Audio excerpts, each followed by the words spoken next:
Let's roll. Who you wanna roll with? Who you wanna roll with? Lefty. Let's roll.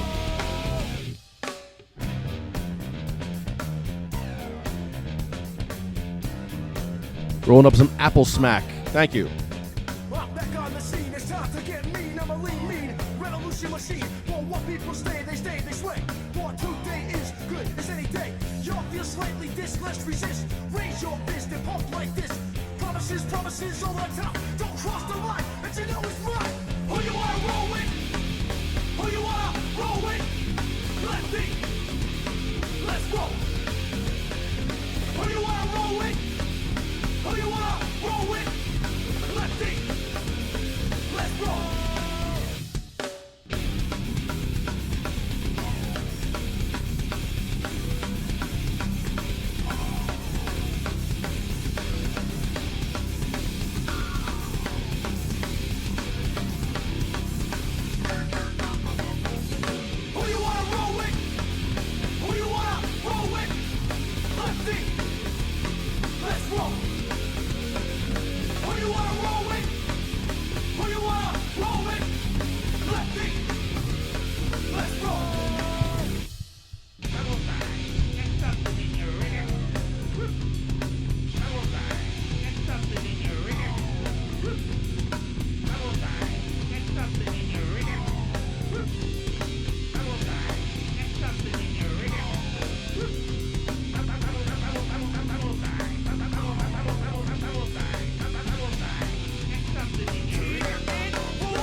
Welcome to the SativaCross.com podcast, the Ignorance is No Excuse show.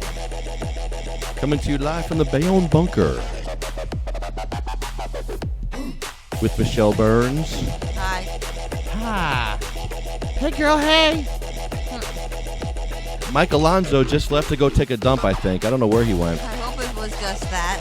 He's been gone for a while. He's been gone for like 20 minutes. Easy. I have to go to the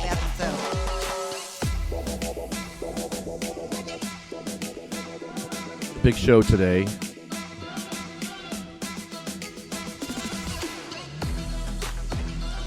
Apparently you're running for state assembly with Mike Alonso. Okay. With our future governor, Rudy Rulo. Yay. So vote for Good. Michelle and Mike Alonso for state assembly this year. That's a good one. Smoking cannabis under the Bayonne Bridge this morning. Contemplating a lot of stuff. That was pretty deep this morning. So we'll be talking about that. Doug Winther is a patient whose card expired. His card expired and he's being prosecuted. Why? Because his card expired. So, you didn't renew it? No, apparently he had a card for like 10 years out in Arizona. We'll get to his story too. Okay. Yeah, it's a bad story. It's sad, man. He'll be calling in. Oh, good. Also, we have a bunch of losers at the weight loss contest. All losers. We're going to call the Michelin Man Company, find out why the Michelin Man is racist. And also in New Jersey, a New Jersey patient is being prosecuted for a joint. That's funny. That's really funny. Can't wait to go back. And we'll be calling the dispensary again about the moldy cannabis that you got. Please do. Let's give them another call because that was pretty disgusting that they would sell you moldy cannabis. It's not the first, second, or third time. It's the last time I'm going there, though. It's not the first, second, or third time? It's about the fourth time I've gotten moldy weed. I mean, I always get a good jar, and then I get a bad jar, and then I get a jar, and then I like... The jars I let you smell, they smell like mold. Yeah, they did. You can't sit there disgusting. and deny it. I'm not the only one that's smelling it. And, disgusting. it's I wouldn't smoke it.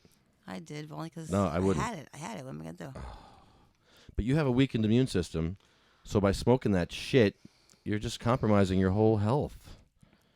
And this is a dispensary. Yeah, dispensary giving this to weed. you. You're getting better weed off the street, probably. I only bought 2 little jars of it because, I go to the Breakwater, and I got better weed there. I always get better weed at Breakwater. There's nothing moldy there. So far, so good. Yeah, Breakwater is pretty good, actually. I never had a problem there. I have to get a filter, excuse me. You need a filter?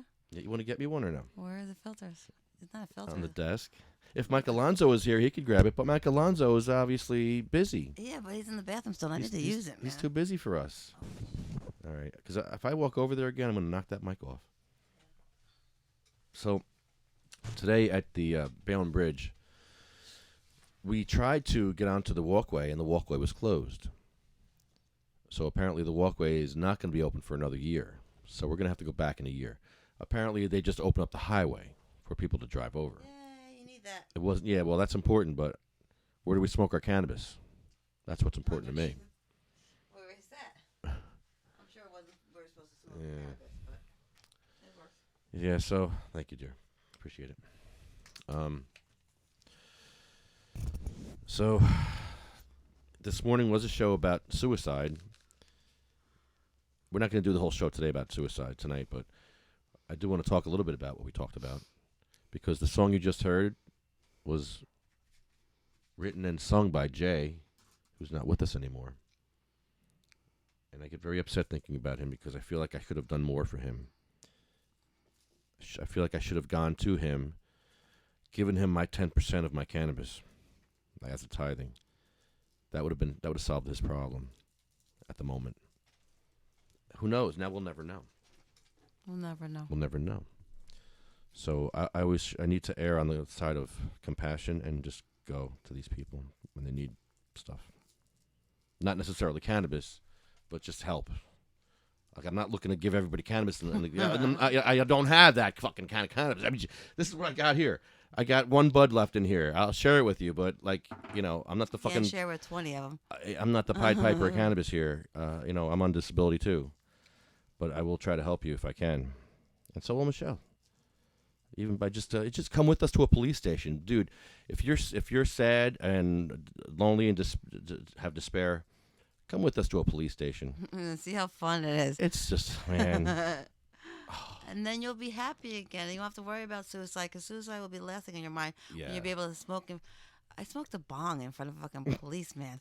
That was like, I saw a picture of me on Instagram. I'm like, holy shit, man. That was amazing. I mean, the cops in the background. Here I'm smoking the bong. He stood guard. I didn't fucking believe it. He stood guard for you. He made sure nobody messed with you. He was a great guy. He was a cool cop. Compassionate Cop of the Month award goes to, what's his name, McDermott? I have no idea. Yeah, McDermott. Nice cop, man. We need more cops like Officer McDermott from Summit. I'm sure he's listening now. I'm sure he's a fan of ours already. He seemed like he was going to listen and check us out and watch all our videos. He was a nice guy. Yeah, and we made him look good. Yeah, well, he made himself look good. Well, yeah, but we didn't put words in his mouth like we do with cops we don't like. Because he was a nice guy. Yeah. Sometimes we do stupid shit though. But it's fun for me. I get off on this sometimes. I get a kick out of it. I really do. And if you don't, I mean, what's the sense of doing But it's fun activism. When I started my activism, it was boring. I'll be honest. My activism in the beginning, in the 80s and 90s, was boring. We stood around and Is it Mike Alonso? Is he back? Yes, he's back Mike from the bathroom. Alonso. Was that the longest dump I ever heard in my life? Absolutely. I had to do some dishes too, I promise. Grab that mic there so we can hear you. There you go. Where did you go? Hello. Where were you, Mike? Well, I had to run home real quick because my wife comes home at 7, and I did promise her that I would at least load the dishwasher, and I realized I didn't, so I had to get that done just in time. I wasn't going to the bathroom because I thought you were there. That was not very nice. You are a good husband. Yeah, yay. You are awesome. You could have said, listen, I'm going home. I'm out of the bathroom. No, I live across the street. I even asked you if you wanted a cup of ice for your wine. No, I didn't hear you. Whatever. Yeah, whatever. But if you change your mind about the ice, let me know. I can You go back out. I'll get you some. I mean, I figured, right, load the dishwasher. I mean, that's at least I could do now. I got to pay it forward, right, because of this MS. Who knows what she's going to have to do later on. Stop You know. saying that. What do you mean? No, it's like, I know, it's, I know, but you keep saying that. Is she supportive of you yeah. for the MS? Exactly, right. Yeah, because most people could just find out, and then, who the heck knows? Some people probably, don't last or something. I don't know. Well, the politicians, what was that guy? Newt Gingrich. His wife had cancer on her deathbed, and he had divorced her. Ah, You see? holy shit. Yeah. Yeah, you never heard that one? No, Yeah, it's rough. it's horrible. No heart. But anyway, dishes are done. Yay. You know? Yay, Mike. We were just talking about Joe Rullo Oh. and how you guys are going to run for state assembly. Yes, he wants a whole team. Definitely. Wow. Heard him speak the other night. It's And I great. can still wear my Don't Shoot Me on White shirt. I would, definitely campaign. Definitely, yes. Campaign with Okay. that. Absolutely. And I'll wear the Don't Shoot on Black shirt, and I'll help you. Seriously. We'll get a veteran to Don't Shoot. I'm a veteran. Okay. The whole thing. The whole thing. I mean, he's all for the vets. He is. For what he's speaking. Yeah. But I don't agree with him on everything, though. Mm. That's my, I can't. I'm not going to agree with everybody on everything. So I'm just going to talk about the things we agree on, which is cannabis. And the other thing is I agree with him on pro-life. Even people are going to say, oh, Lefty, you're pro-life, you hate women. No, dude.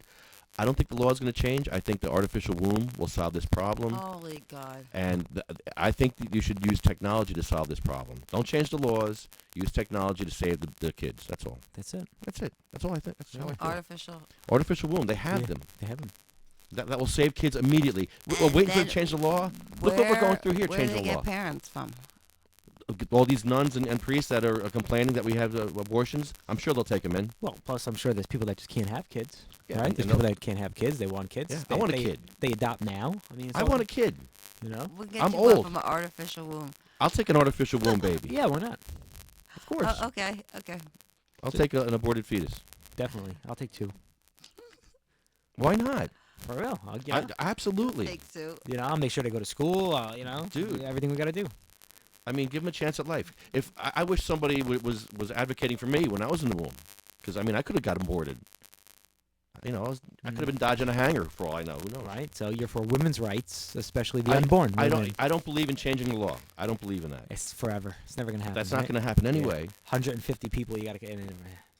But let's use technology to save the babies. So Definitely. have all the abortions you want. Mm-hmm. But that's another issue. We should work on responsibility. That's a huge. People need to be responsible. Parents and maybe have a penis license. Ah, yeah. If you want to use your That penis would with work, somebody, yeah. you have to. Yeah. You have to have Yeah. a license. A license to to use it. Right. that would solve a lot of issues. Right. Regulation, we need more regulation. Yeah, more regulation, definitely. Yeah.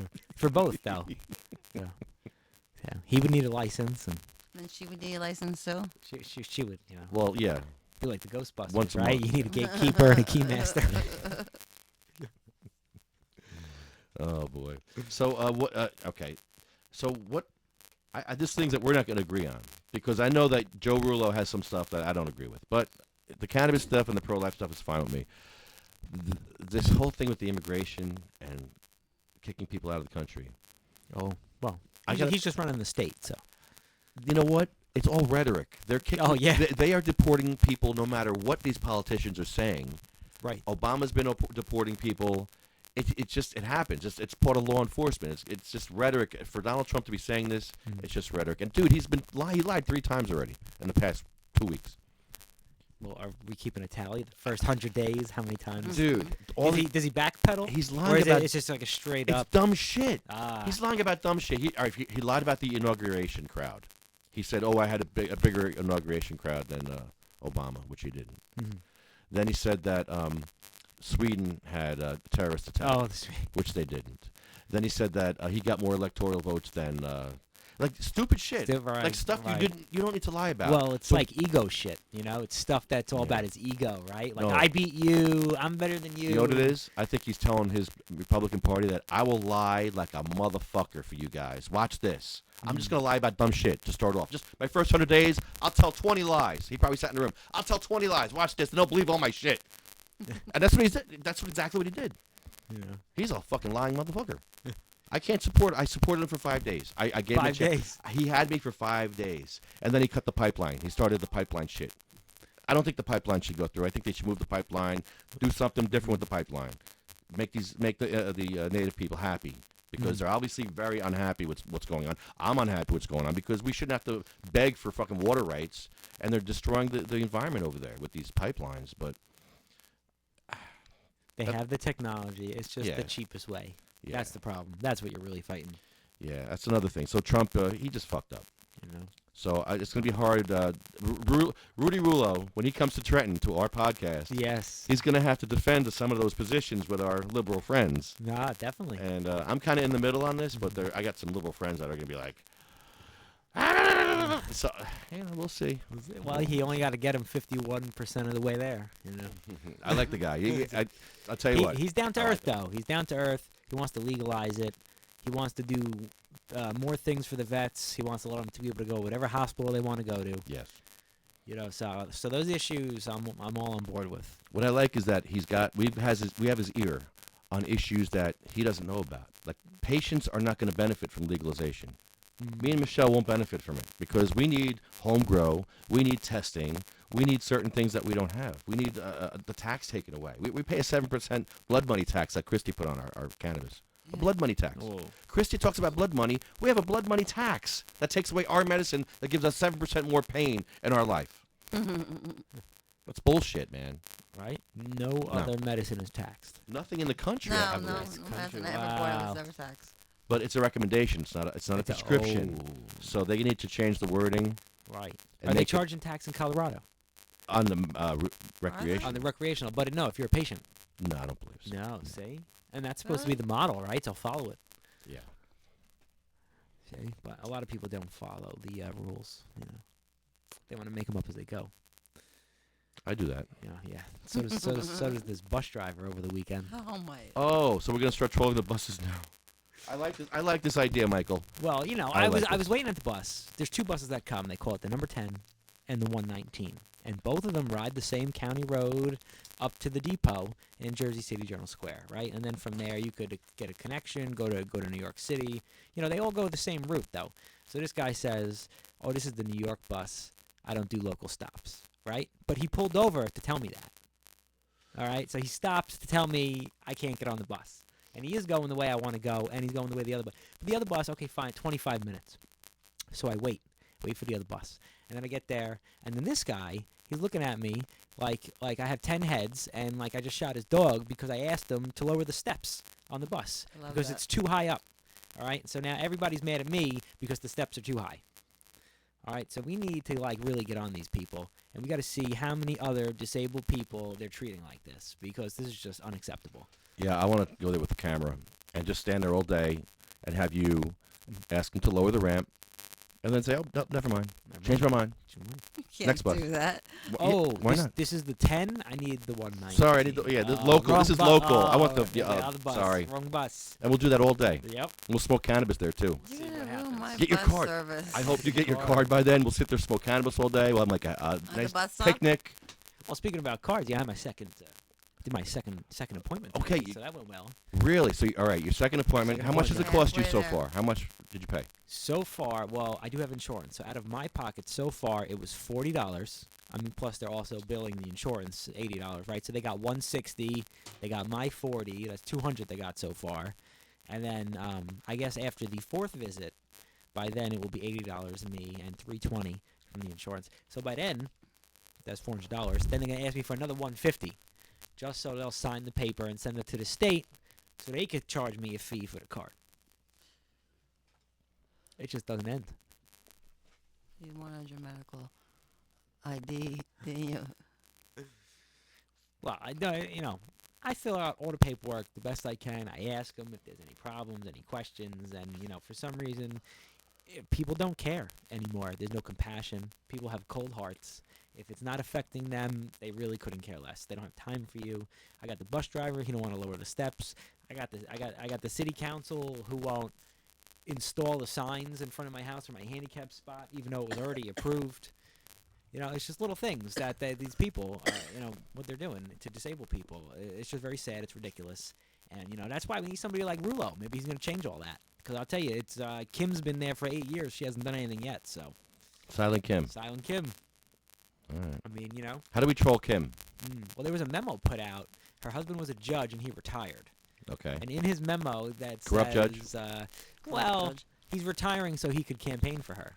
So I don't know what's that all about, right? Why would a retired judge need to campaign for somebody? He must have judge friends that could do stuff. But, she was in charge of the government for over 500 days while Christie was running the state from a cell phone while he's campaigning and everything. So, I mean, what did she do with all that time? That was her time to shine, take advantage. But I don't know. We'll see. I never even heard of her. She did talk to Jim Miller at the did podcast. She didn't come on the podcast, but she spoke to Jim off the air. Okay. And they had a good conversation. They spoke for about 20 minutes. Well, Jim's the kind of guy, when he shakes your hand, he'll keep holding onto your hand and won't let go and get his whole, he's whole brilliant. He's a conversation, genius. He holds you down. You can't get away. He did that to Christie a couple times. He just wouldn't let go. And it got very uncomfortable and awkward, and he kept going. I love Jim Miller. I love you, Jim Miller. When you do that, that rocks. Awesome technique. It's great. He won't let go. And he just keeps shaking his hand and just keep talking about what you have to talk about. Get your whole 1 minute in, whatever it is. I guess that's the way you got to do it. Eventually, they pull them apart. Right? How does it end? I don't know. Okay, all right, enough. So, yeah, we met Christie 14 times last year. I walked him to work quite a few times. We had very intimate moments together. Wayne Barini apparently had an intimate moment with the governor today. Oh, wait, no, he said he was scared of him. Barini said he didn't talk to the governor. Wow, he's scared of him? The governor comes into his store all the time. Oh, really? All the time. Up in Randolph. And he didn't talk to him. I don't know why.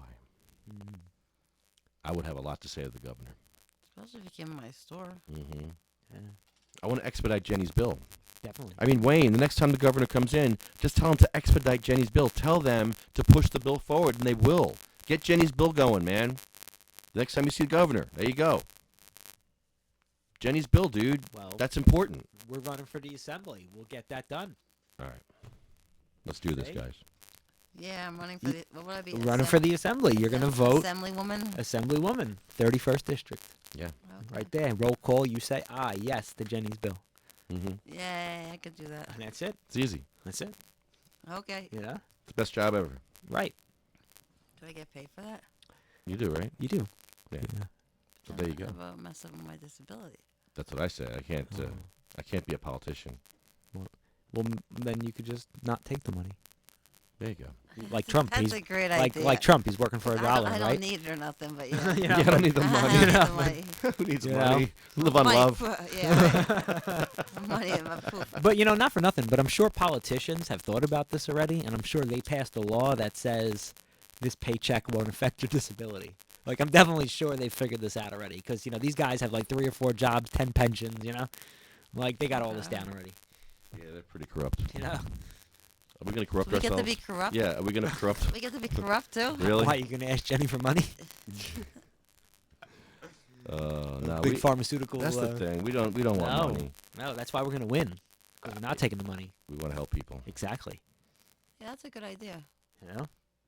You're going to actually show up and vote on the things that matter If I instead get of to the show up nonsense. and vote, and yeah, Sometimes these guys don't show up. Sometimes they show up and they don't vote. I mean, it's ridiculous. I mean, it's one day a week. It's Thursdays. I could do that. What was the other thing we were going to do? Oh, yeah. We're going back to the council meeting for something? Bayonne Council? Oh, what's coming up with What? that? have to check the agenda. I did get a phone call today. It was an automated call from the city of Bayonne telling me that starting tomorrow, alternate street parking will be in effect. Yeah, I got that call. But I'm saying we've never had that. What do you mean it's going to be reinstated? We've never had it. You've never had to switch your car on the side street. Yeah, you What is- did. when? If there was a street cleaner coming, you had to do that. You don't clean the side streets. Yeah, they do. Hello, you're on the air with Sativa Cross. Hey, Lefty. Hey, Hey, it's me, Doug. Doug Winther. Doug. How are you, buddy? I'm in here, man. We have an echo going on. All right, hold on. I'll take care of that. Uh, How's that? Is that better? yeah, that's much better. Okay. No, I'm still echoing. Right, hold on. We'll just do a quick mic check. Hold on. Mic check. 1, 2. You don't do that. Check 1, check 2. All right. How's that? Is that a little better? No. Let's see. No, it's still repeating. Really? Oh, it's repeating us. That's your Yeah. phone. Yeah, we're gonna. Well, you know what you do? You can't be next to your computer. You got turn Oh, your the computer. back feed. Yeah, turn your computer down or your radio or however you're listening to us. Well, I'm talking to you over my EU. It's a speaker. Oh, okay. You may need to turn your speaker down. Yeah, okay. Let me. There we go. How's that? Yeah. You tell me. Is that better? It's still, Yeah. Can you pick up? it's Can still, you, can you pick up your phone? echoing on my. Can you pick up your phone instead of using the speaker? Yeah, but you won't be able to hear me near as good. Let's see how it works. All okay, right. hold on. Let's try it. Pick up. Let's try that. Because yeah. Yeah. If he can't hear us, that's not good. How's that? That's good. How do we sound now? You sound okay. Can you hear me okay? Oh yes. Yeah, I hear you. Oh, good, good. So Doug, you're a patient out west, and you've been a patient for many years. Can you tell me what happened to you as a patient? Your card expired? Yeah, I was, well, actually, it happened in 2009. I was diagnosed with this melanoma. And then after going through some depression and whatever, I decided to opt out of the chemotherapy and the interferon that they wanted to give me. And what I did was I did some research, and I had my own grower and selected my own strains. And I made some RSO oil, started treating myself. And this went on since 2009. And then what happened was when I didn't die, they only gave me 6 months to live.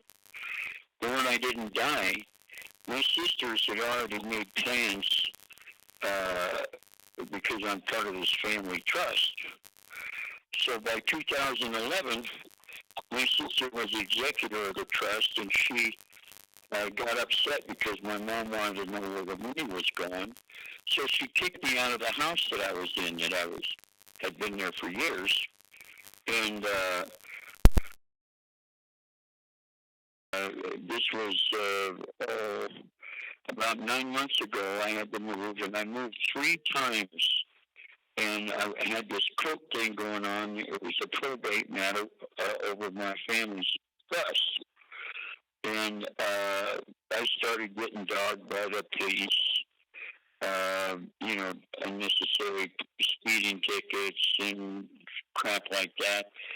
And finally, what happened was I ended up moving out of California, and I moved to Arizona. Well, the situation in Arizona wasn't really, acceptable as far as I was concerned. I just couldn't live there. It was too difficult for me.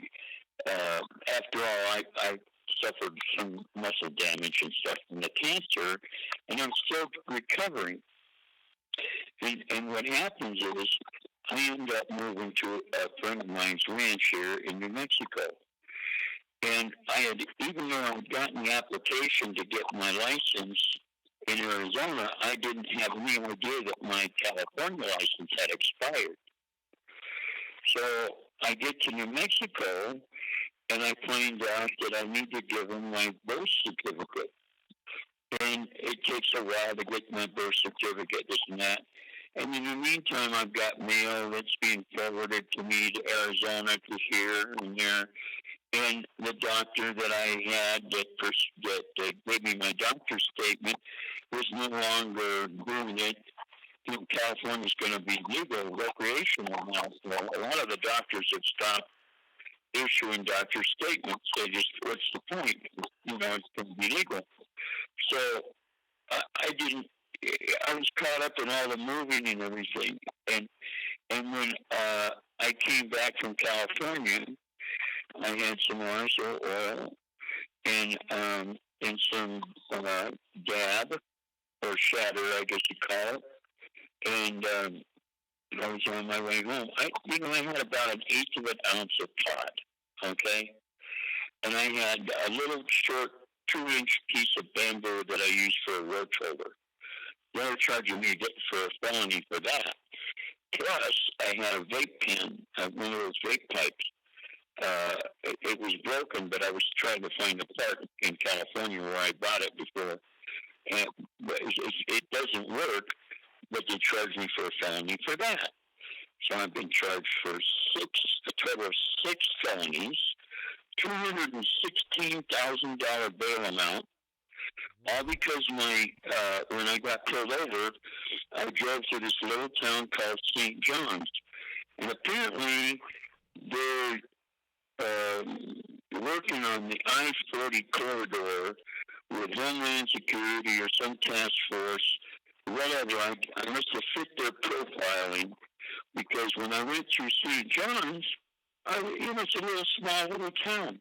I went through there real slow.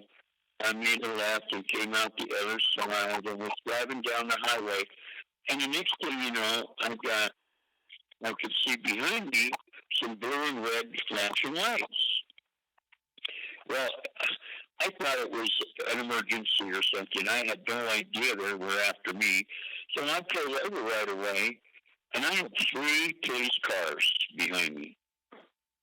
Okay?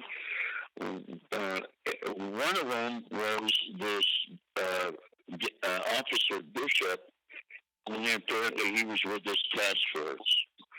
And he had his outfit on, all camouflages and that. And, he started, it was very intimidating. And I had just driven, 13 hours from California, so I was pretty exhausted. He was asking me questions. I told him, I said, well, he said, what do you have in the car? And I said, well, I have, my medical marijuana in the car, but it's way in the back. And he said, well, you're already going through the car by this time. And he goes, where's your license for that? And I went to pull it out, and I told him about moving to Arizona, how I started to apply, and then I ended up moving. Before I could even finish, he called me a liar. Everything that I told this guy, he called me a liar. And I said, why would I lie? I've got a 420 card here. I said, I've had this card for almost 9 years, and I've kept this thing up to date. It's never expired. I said, look, it's expired. That's when I just noticed that it was expired, see? You put this thing behind your driver's license and you sit on it. Who looks at it every day? I had no idea this thing had expired. So anyway, he put me under arrest. He searched the car. He was already searching the car. And he basically took me to jail, and I spent 6 days in jail. It happened on December 15th of 2016. And it has been, we're looking at 2 months now. And I am out, I guess what you'd call an OR, because I've shown up for court, except for the last time, because the river where I'm at is a river, and it's uncrossable right now. So I had a court date on the 8th, but I had to call the court on the 7th and tell them I can't cross the river.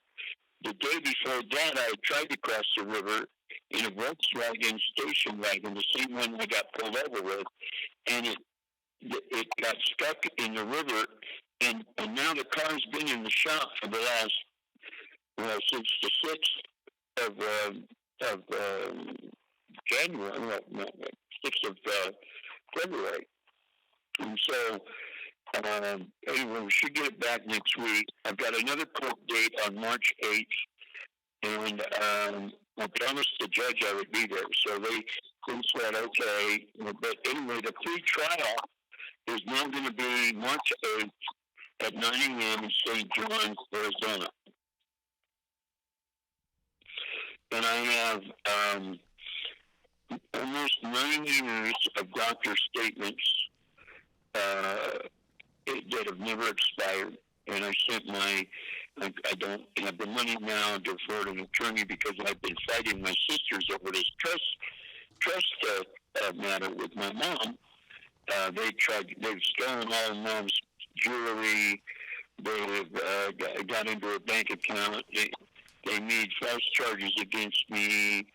And I took my mother for driving the country to see the wildflowers, and they charged me with abducting my mother. You know, that's about the most insane thing. And it was just so that they could get me away from my mom and put her away in a memory clinic. So I've been through hell the last year. I'm, I the last 2 months I haven't had any medicine. I can't get any 420 medicine because I don't have a license here in New Mexico. And I need to get a driver's license first here. I have my birth certificate now, but I have some other things that I need to get, like a rental agreement, utilities in my name, and this kind of thing. Very strict conditions to get a driver's license here. I was shocked because in most states they would just use their California driver's license as an ID. But they won't here. They won't do that. Can you hear me okay? I'm very sorry to hear this. Anyway, that's my story. And I've got to come up with. I sent the information along with a letter from my general practitioner doctor that was dated in March of 2011, and it states that I had, if I had gotten the treatment, I would have 5% chance to live 5 years. Okay, that was in 2011. And because of my RSO oil, I'm still alive. And because I'm still alive, my sisters can't stand it. They'd already counted me out, and they figured that they were going to inherit my inheritance, see. So they've been trying to cheat me out of it ever since. And the money I would normally get for the last 2 years, they've had it cut off. So I'm going through this big legal battle. I'm on my 5th attorney now, and they've set me dry. I mean, they've taken all my money I had for my retirement. And my good buddy, I've known him for 32 years, he said he just won his house back from a divorce. And he said I could come up here and stay and take care of the place because he's gone most of the time. And, so I'm up here taking care of this place. I managed to save my dogs. I had dogs that I've had since they were 6 weeks old. I got them about 8 years ago. And even with these dogs that saved my life along with the Alonso, this stuff really works, man. It keeps people alive. And I'm coming out today that the U.S. government has known about it since 1974, and they've covered it all up. So, Doug, you're facing I don't know. how much are you facing? How much time are you facing? Pardon me? How much time are you facing? I'm sorry, I couldn't hear that.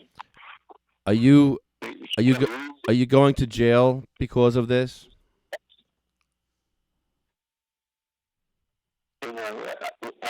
I can tell you something. I feel like the cancer's coming back. The stress from all this stuff, the not being able to get my RSO oil and not treat myself. I feel like I've got like a scaly precursor on my eyebrow. Now I noticed another mark on my arm and my hand, and I think it's gradually starting to come back. Stress causes cancer, and it's just horrible. I've gone through all this. I come out the other side. I only don't have to fight my sisters, and the whole family's divided over it all. It's just horrible. I'm the bad guy. I just want to live. I'm with you on that. I have a similar issue. Yeah, I was watching your podcast, and from the bridge, and that suicide really hit me. That whole conversation. I used to sponsor a kid up in Santa Barbara years ago, and he couldn't get it. He was a good kid, everybody liked him, great personality.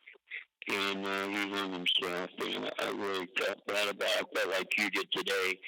I felt like, God, I wish I could have been there.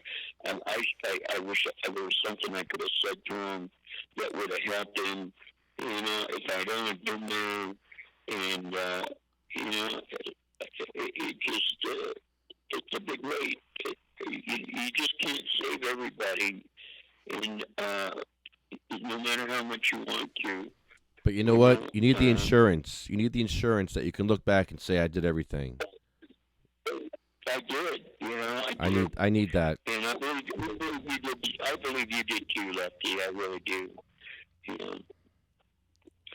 So, if there's anybody out there listening, or any members of Americans for Safe Access who can help me here in New Mexico, I am so open to your ride. I called Don Duncan. He returned my call. I left him a message on his cell phone, and I haven't heard it back from him. It's been about 3 weeks now. I know he's a busy man, and I've met Stokes. I've been to the conferences, and, I believe in this. And, no one has ever died from marijuana, period. Nope. They would rather have everybody on oxycodone. We got our soldiers over there protecting the opium fields. Right? This is just insane what's going on. And we have people dying of cancer that can save themselves, or maybe their friend can help them, And they turn it into a felony and they want to make a big deal out of it. They want to make us sound like we're a bunch of dope dealers. And, it's just not like that at all. We're just sick people trying to stay alive. So I hope if there's someone out there listening that needs help with their cancer, that they look into it, do the research. Read the disclosures that the doctors give you before you go in for chemo. Only 3% of the people that take chemotherapy, it works on only 3% of those people. Okay? And that's the latest data they've released. So, there's a lot of people getting cured from RSO oil and CBD. Yes. And the treatment. And I thought the number was more like 10%, but that's crazy. That's scary. And I hear that most doctors wouldn't take chemo. I believe it's 80 or 90% of the doctors will not take chemo for themselves. Well, my doctor that I have, my general practitioner, the one that originally took the sample off the back of my leg and sent it to the pathologist, he believes in this stuff now. It took him 8 or 9 years to come to this conclusion. And we've even talked about developing the oil up until this happened. You know, he doesn't want anything to do with it now. He doesn't want to lose his medical license. You know, this is crazy. You'd think they'd be wanting to develop this stuff. They should have been developing it when he first found out in 1974 that it worked. You know? They don't want us to live. Yeah. You think about it, they want to bring in people from other countries, and they're messing with our health care. They're cutting us off of stuff that cures cancer. And, you know, if you post it on the Facebook, or your posts aren't posted, you're just censoring everything. And it's maddening because, you know, for me, I found hope. I stumbled onto this thing that really worked. And I was at the point 8 years ago where I couldn't even take my trash cans out. That's how bad it was. And within a couple of months, I would put my trash cans out. Within a couple of years, I was back playing golf again. And then in 2013, I bought myself a Harley. Nice. And, yeah, I bought myself a Dynasty of the Bride Custom. And I put 30,000 miles on it in less than 3 years. And rode the hell out of it. So, I have it here, but I can't cross the river. Anyway, at least I'm laughing. Well, yeah. You know, if it wasn't so serious, you know, I'm worried now. I'm worried that I'm not going to be able to get my 420 license here, and the cancer's going to come back. And, you know, I've even looked into assisted suicide in Oregon, where you can go there and they'll put you down if you're suffering, you know. And I shouldn't have to be going through this. I'd like to live some more, you know. I mean, you have things to do. That's what we're promised when we're born, you know. So, you have things to do. you're doing a good job. You're doing a great job, Lefty. You're making people aware of what's going on around them. That's what you have to do. That's why you're here too. Yeah, it's a good thing. I tried to help other people, but I can't anymore. I'm afraid that they're going to. The latest thing was I heard from a public defender was they want me to plead guilty to a felony and go on 5 years probation. Wow. For treating your cancer. 5 years? Yeah, Oh, my. For the 420 card, right. But you can still use cannabis on probation. Yeah, right? So what's the point? They just want your money? Because you can still smoke cannabis while you're on probation because you have a card. So what's the point of all this? Well, they just, here it is. My sister, I believe, is scared to death that I'm going to be able to have a gun. And if I'm a felon, I can own a gun. No air. See? She's scared because of what she's doing, and she has a daughter that's a district attorney. 1, 2. And I think this whole thing, when they swooped on me at St. John's, I think, and they said I was speeding. I was doing 70 miles an hour through downtown St. John's. It's like a 25-mile-an-hour speed limit. There's no way in hell, Lefty. They're saying I was driving recklessly. There's no way in hell. Okay? And I'd like to get the videos from those police cars subpoenaed. I need my cell phone that they confiscated. It has all kinds of evidence that we could use in this probate matter with my sisters, and you seized it all. You see? They have pulled out the stops. They've broken me. They've done everything they can to take me down. I've spent everything I've got on attorneys. They've moved my mom 1,000 miles away from me. and I talk to her almost every single day, maybe 6 days a week or 5 days a week at least. And Mom will never forget me. When she hears my voice, she's so excited. She wants to know when I can come up and see her. When can I get her out of there? You know, she's in a locked facility, held against her will. What kind of crap is this? Who does this kind of mean stuff to their brother and their mom? You know? My mom's in the same position. She's being held captive. I can't go see her.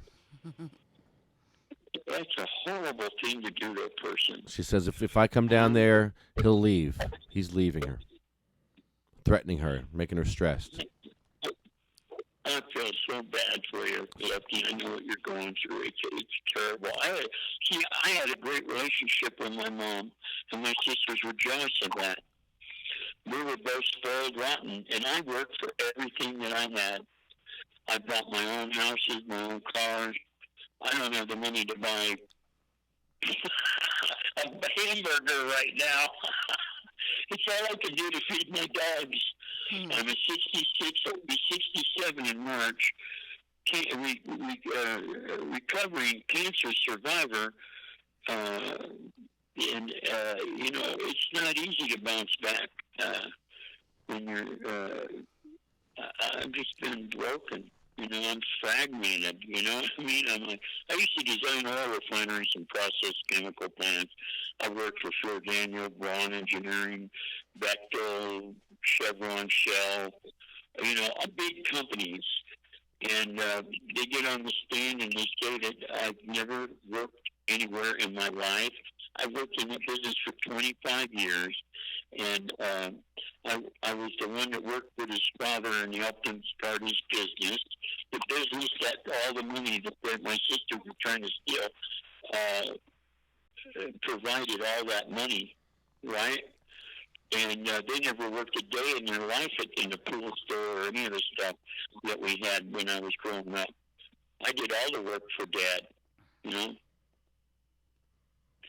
So this is something I really wanted to get out there because I don't know how long I'm going to be around. I just wanted to make my statement. And if anybody's out there that's listening, they can help me.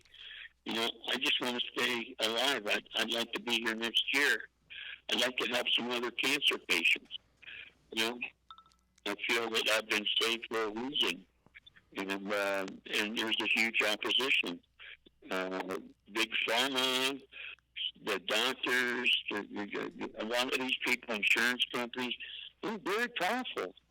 They want to shut this whole thing down. And, you know what? What's morally right here? You know? Money? Man, how can they? How can people help you? Do you have a website? What? Do you have a website? How can people help you? Oh, I've got. They can send me anything on my Facebook page. You've got that. Doug Winther, or they can send me something, winterdouglas@gmail.com. I don't have a website. I used to have a website. The reason why I moved up to this little town in Corsville, where my sister picked me out of the house, was to develop my patent. I developed a patent. It was called Build Sentinel, and it would keep boats from discharging oily water into the harbors. And also, if it was sinking or someone broke into it, or if it was expelling gas, they would call on the cell phone. And I had gone to Fresno State University for 2 years at the Central Valley Business Incubator. I was part of the Water Energy Technology think tank there, and really worked to develop this. I had 2 scientists as partners, and then I was diagnosed with the cancer and had to quit. I just, yeah. So instead of pursuing my invention, what I did was, I have a patent. I own a patent. I turned all my energy towards doing the research on cannabis.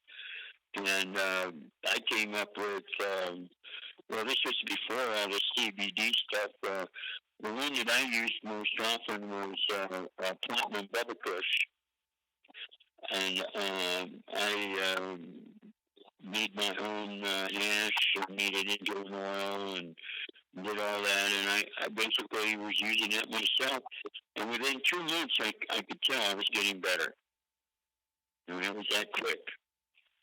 Yeah. You know? And, They say a gram a day for 90 days. yeah. I would take about the size of a grain of rice every other day. Put it under my tongue, and, I would smoke it, and, I was handling it all the time, so I had, fresh trichome spoon into my hands, and, it was a great hobby. And because of the county I lived in, McGuire County, you're allowed to grow 99 plants in 120 square feet. So that's what I do. Must be nice. And it works for me. Well, yeah, it's soothing. Growing cannabis is soothing for me. It's something spiritual about that, you know? Yeah. It really is. There's something spiritual about just handling it and growing it, you know? It's so peaceful. Yeah. I can't wait. It's a good place to be. You let no stress. I mean, you talk about from one extreme to the next. When I quit the oil business, I was working 104 hours a week, on major projects that were highly stressful. And, eventually it got to me. I was out in the sun. I ended up taking off, and I bought myself a sloop, a sailboat, and I sailed all over the West Coast in my sailboat. And I think that's probably what encouraged the cancer to grow, was my exposure to the sun. So, anyway, that's my story. And, God bless you all and what you're doing. And, if anybody's out there is listening, is considering suicide, don't do it. It's a horribly selfish thing to do. And believe it or not, you probably have people that really do love you. You just don't know it. I know. A lot of people don't know. Yeah. Yeah. So that's the problem. They think they're all alone, but they're not really. If they just reached out. Yeah, they're not. Yeah. But most of the time, it's a temporary deal. It's a permanent solution to a temporary problem, is what they say, and there's just nothing, it's such a huge waste. It really is. Believe me, if you're in a rough spot in your life, you'll get over it, Everything changes. So you just got to wait it out. If you're tough, you wait it out, man. Get tough. That's what I did. I didn't let the doctors run me. I didn't let them run me and turn me into a guinea pig. I stood up for them. And I got tough. I did what I believed in. And it worked. So Doug, I've got consequences now, but somehow I think I'm going to get out the other side of this. It's so sick and shit. I'm not going to let them get away with it. It's just a wrong thing. This big bully with a task force, he could care less. He knew I was a cancer patient when he placed me under arrest. He knew all about me before he even pulled me over. I'm sure of that. So I think my system set it all up. But anyway, it is what it is. Doug, you're here for a reason, and I believe you're here because you want to help other people. And you can. Just by your story today, your story may have reached someone that may have helped them. I hope so. So thank you. Yeah. Thank you, Lefty. You people out there, be good to yourself. You deserve it. Yes, it's true. You have a good evening. Doug, you're the best, man. I appreciate you calling in. Hold on, let me ask you a question. You watch our show, right? What? You watch our podcast? I guess from time to time you watch us. Okay. Yeah, you bet. Yeah. Let me ask you a question. Who's the bigger douche? Bill. Who's your bigger douche, Christie or Donald Trump? Well, I guess he doesn't watch it very often. What do you mean? What happened? I just hung up on him. That's Lefty's Don't thing. you watch the show, Mike? Yeah, really. Where have you been? Where have you been? That's what I do. Now watch, he's gonna call back. Yeah, I think know. we got disconnected. Yeah, I know. I got you. I got you, Doug. I got you, man. I really wanted to hear his answer. It's victim number one You for the want to hear night. his answer? There is no answer. There's no answer to be had. They're both douches. Wait, talking to that mic again, Mike. Mike. 1, 2, 1, 2. No, don't ever say that, though. Don't ever say Why that. don't you like my 1, 2? No, Because don't ever you say can't that. do Why that. do I can't? Why can't you do it? Why do you do My check. Oh, There we go. Now. no. Soundboard. Shit, really? What happened? That sounded really bad. Yeah. Now I can hear you. Here we go. Oh my God! All right, that's good. We're in the red. You're way loud now. Way loud. All right. Oh, I'm in the red. I'm sorry, Michelle. How about your mic? How we doing? Yes. I think your mic's good. All right, sorry about that. How about the volume on my headset? last time, no. What would you like, Mike? More? That's his new toy. Volume on the headset. Too much? Can we? No, That's- More? a little more. Really? I'll crank you. You have Haney's headset, so Oh. they're normally cranked up. Really? How's that? Now I know why, because it really. Hold on. I have a hat on. Oh That is true. my You have a hat on. God! Oh, it's too loud now. Now it's too Yeah, loud. I lower it. told you, dude. You have Haney's. We have Haney's earphones. Believe me, they're cranked. Yep. I got them loud. We have to call Haney. We missed our shot at the Michelin Man. I don't think they're still in the office. We'll try. Maybe we'll leave a message. I called before. Let's see. Let's try him again. This is the Michelin Company. Thank you for calling Michelin North America Consumer Care. This call may be monitored and/or recorded for quality Yes, purposes. you're being Please recorded press for 1 quality for purposes English. as well. Gracias por llamar al centro de servicio al cliente de Michelin Buenas payas. Norteamérica. Su Tú llamada es puede ser recuerdo, no. supervisada o grabada Soy para recuerdo, garantizar no. la calidad del servicio. No. Por favor, presione 2 para español. Ah, dos for Espanol. Thank you for calling Michelin North America Consumer Care. This call may be monitored and/or recorded for quality Yes, purposes. this is Please press 1 for English.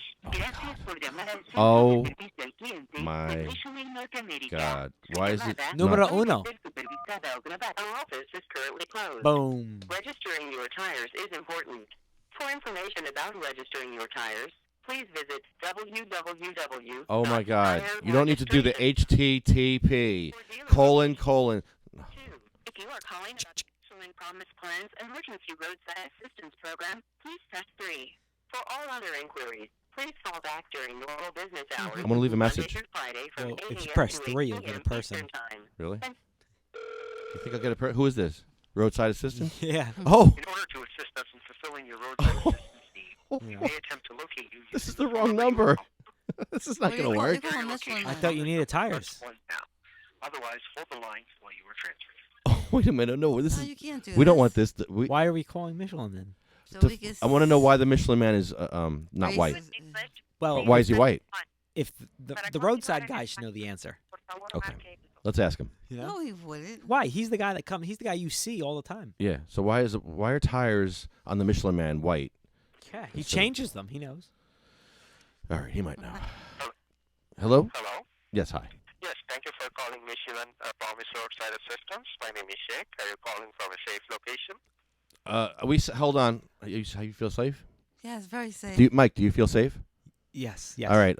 Hold on. Let me see if I feel safe. You okay? I feel pretty good. Yes.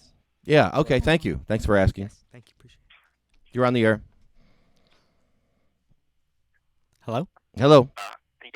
Yes, I'm glad you're safe. Can I have the callback number, please? 908-616-0682. All right, so that's 908-616-0682. Is that correct? Yes. And if you call back, you would can. like to receive- And, yeah, if you call back, you can win a magical butter machine. Would you like to receive text message update in this phone number? Absolutely, yes. Thank you. Oh, all right. So what type of service are you looking for today? I had a question about the Michelin Man. The guy who's the tires, the guy made of tires. Why is he white when tires are black? It's actually this number provides roadside service for Michelin customers. So if you have any question regarding Michelin, you need to contact the customer service department. Yeah, they're closed. We just provide Oh, they're closed. provide roadside service for Michelin. Oh, okay. Can you answer the question? Do you know the answer, though? Maybe you know? Do you know? Do they talk about that? I don't have information. I'm sorry about that. We just set up the roadside service. It might, maybe at the water cooler they have conversations about the Michelin Man. Maybe? No. At the training class? Yeah, any training classes? Anything? No? mean- Nothing? You're staring at this guy a lot. Yeah, I'm just wondering. The Michelin guy's very handsome, but I think he should be black. Tires are black. Yeah. Yeah. Wait, do tires come in any other color? Yeah, do you have other yeah. Huh? What color tires do you offer? Do you have that answer or no? He's just roadside of service. He doesn't know. Who knows But don't they tires? bring you tires? Do you deal with tires at all, sir, or no? I'm sorry? Do you deal with tires at all or no? No. No, we just No. provide like tire-related roadside. It's a tire. If you say like tire change, you need to have put a spare, and then we can go there and change the tire. Or we can set up a tow You're for the you mechanic. if needed. Right. Okay. Uh-huh. All right. It's where the rubber meets the road. Yeah, Yes. if you, Stops on the yeah, you line. can contact the Michelin customer service. They can help you with this. All right. Yeah, we'll call back tomorrow when. Yeah, we missed our opportunity to call, so we're calling you. Sorry to bother you. Option 3. All right. Is there anything else I can assist? No, see, you were option 3. We wanted option 1, and option 2 wasn't there, so you were option 3. Sorry to bother you. Oh, no problem. We are actually it's just only 24/7 department, so sometimes the call are directed to us, even if like you call other departments. I'm sorry about that. And thank you for calling Michelin Thomas Roadside. Have a good day. Thank you. You're very helpful and kind, and we appreciate your compassion for the driving community. Yes. Thank you. You're welcome. Thank you. Bye. That went well. But you see, he said he gets calls from people that press number 1. But you didn't press number 1. No, I pressed number 3. Press He was number option 3. Right. He says he does it all. Option 1 is really like, hey, how are you? Yo. How you doing? I need customer service. Option 2 is like, hey, how you doing? And option 3 is, Thank you. I like option 3. He's nice. Professional. Yeah. All right. Sorry he has to work today on the holiday, though. Yeah, poor guy. Right? All right, so what else is on our agenda tonight? Oh, we have a bunch of losers on the weight loss contest. Are we going to finally finish this weight loss contest or no? I thought we were done. Who won? Oh, I don't know.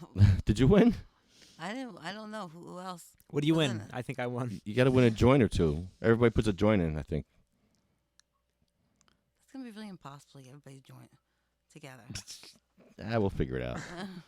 And we'll announce the weight loss thing next week. And maybe next week, maybe not. We'll see. Whoever's out on the weight loss thing and they lost the most weight, please tell us.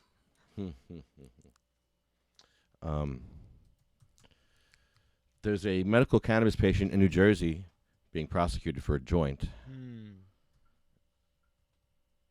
And that's kind of shocking to me that my friend went through all this trouble to get a card, spent thousands of dollars, all kinds of money on cannabis to get a card, and he's still being prosecuted for a joint. I mean, that's crazy. Hopefully, they just need time to think about the laws. That's what I'm hoping. 2 weeks. This old prosecutor has no idea what the hell he was doing. He needed more time to research the law. So in the meantime, Anthony and his family are being victimized, have to lose time from work. They still don't have his medication back, which he needs. You have to sue the prosecutor. Well, I'm going to call them. Sue the prosecutor. Hey, would you make that a law, letting people sue prosecutors that overstep their boundary? Let's see. Probably vote for that, right? Yeah. I mean, these towns never even heard of this law. So, I mean, somebody going like that, I mean, and get arrested for something like that and show a license, they're like blown away. So they don't know what to do. So at least they said they didn't know what to do. If it wasn't for the show, right? Even the police wouldn't know what to do. This is true. You have reached the Union County Prosecutor's Office. Now, normal business hours are 8:30 to 5. Hoorah! If this is an emergency, Hoorah! please contact Union County Police at 908-654-9800. No message. Whoa. No nothing. What? Wow. Well, he sounded serious. Damn. Very serious. I'll say. Takes no shit in Summit. What was that? They don't take no shit in Summit. Who says this? And why is that? No, I'm saying, I'm looking at the texts here. Nobody watches what? Nobody watches us? I know, isn't that funny? They'll watch a girl. Give me some bread. I'm gonna smash my face into some bread because some girl did that and like she got like 5 million hits on YouTube. Give me some bread. I'll smash it into my face, and we'll get some more hits. Bread? We have to do stupid shit like that to get hits. We do shit that nobody's doing in the whole country. Nobody's doing this shit. I don't get it. People are just apathetic. People are the people that get it, they're in. They're on board. What kind of bread do we need? All right, let's just get the bread. Get it done. Smash it in your face. Your face. We're gonna do it to everybody. Everybody's gotta do it. We're gonna play the bread, smash it in your face If we game. had 3 different people doing the bread thing, I never heard this lady. Smash Let's it in do your, this. you smash it in your own face or somebody else's? Let's do both. Okay. We'll do Three Stooges shit. Exactly. Food fight. Mm-hmm. Let's do. All right. We'll get ratings. That's how we'll get We need ratings. bread, All right. though. Next week we'll do a fucking food fight. No problem. Pumpernickel. All right, you get pumpernickel. I'll do wheat or rye, and you could do the Ezekiel shit. What? You want to know? How about spelt? We're going some with hard loaves here. What are we doing? We're gonna really hurt each other. Swinging bats. Good old This will be fun. What kind of bread does she have? All right. bread, soft bread, right? Yeah. Cornbread. Wonder bread? It was. Yeah. It was just. Yeah. cornbread. Some kind of bread. Was it Wonder Bread? Let's have a smorgasbord of bread. bread. Let's have all kinds of bread laid out, and we'll just smash our face into it. We'll get really high, and we'll just do. This will be fun. It'll be a thing. 6 million hits. That's what we're going for. Yeah. 6 million. Let's get 6 million hits. Let's go. Let's go. That's a lofty goal, but let's go. Let's do it. We have lots of bread. Let's do this. We'll get some help. If anybody can donate some bread, we'd be more than happy to get this going. Any kind of bread. Moldy bread. Today's bread, yesterday's Not bread. moldy bread, please. Yeah, you No put some moldy ergot bread. on it. Shake the toaster oven upside down. Bring it over. Dude, I'll do that. Don't fucking laugh. I will do that. I will do that. Yes. This is going to be great. Next week's show, the bread show.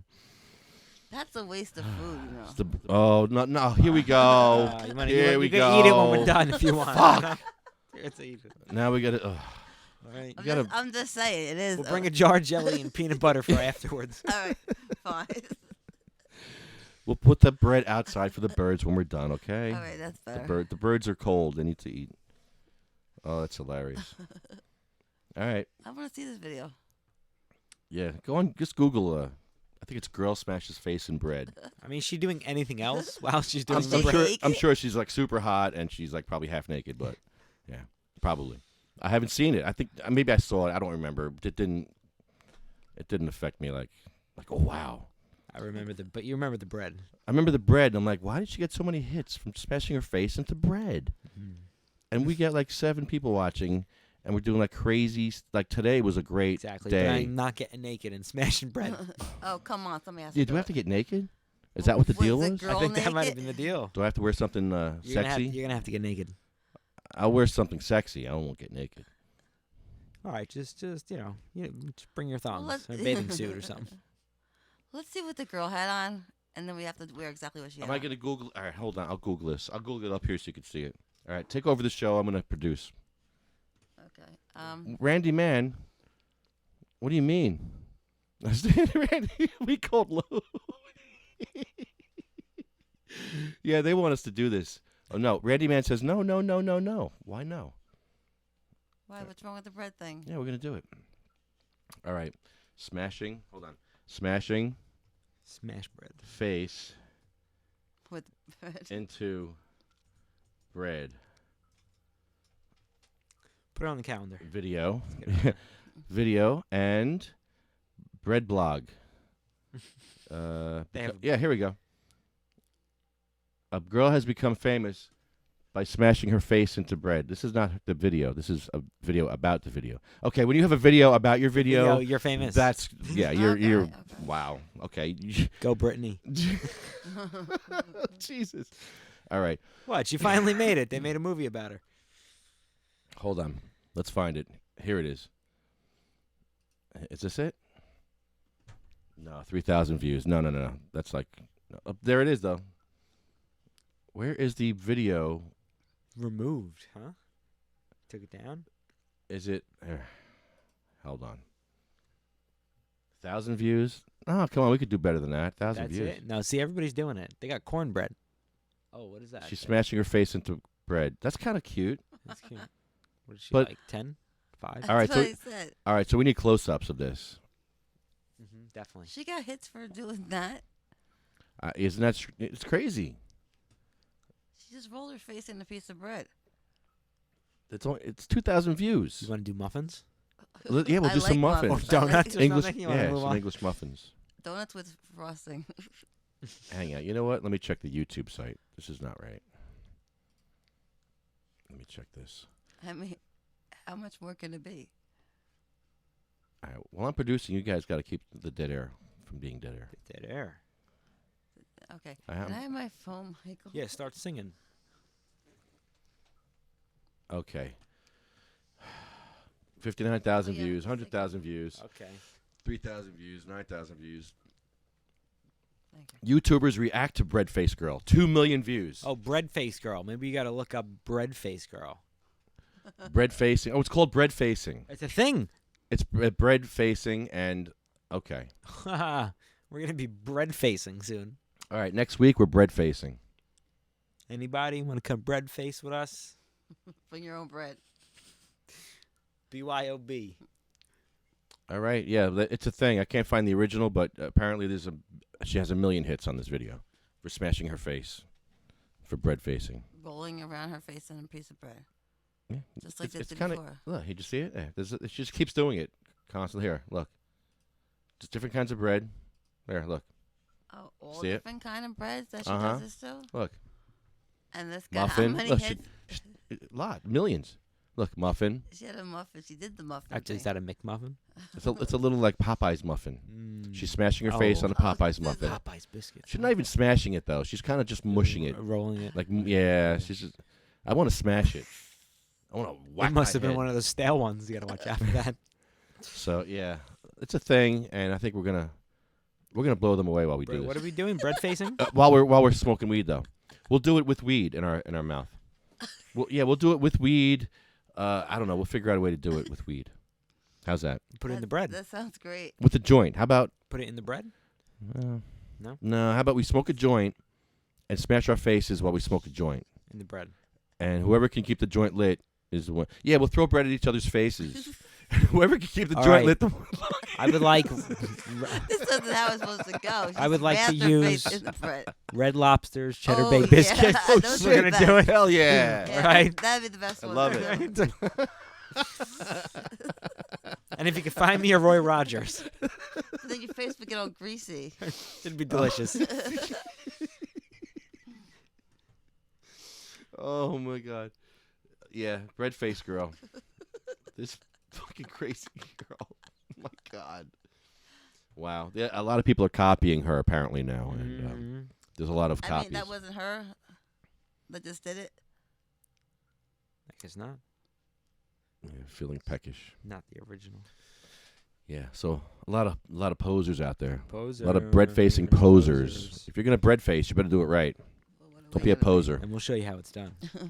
Yeah, we'll do it with cannabis in our mouths. I'm gonna smack you guys in the face with bread next week. Isn't next week the governor coming on? Oh, can we smack the governor? Can he's gonna bread face with us? I don't know. He would maybe like this. I think he'll be down with this. He's down with a lot. Is he coming in or calling in? He's calling in, but Okay. let's I'm get. calling him. We could make sure. I want him to come down to Trenton this year, though. Okay, and we'll bread face then. He will love our podcast in Trenton.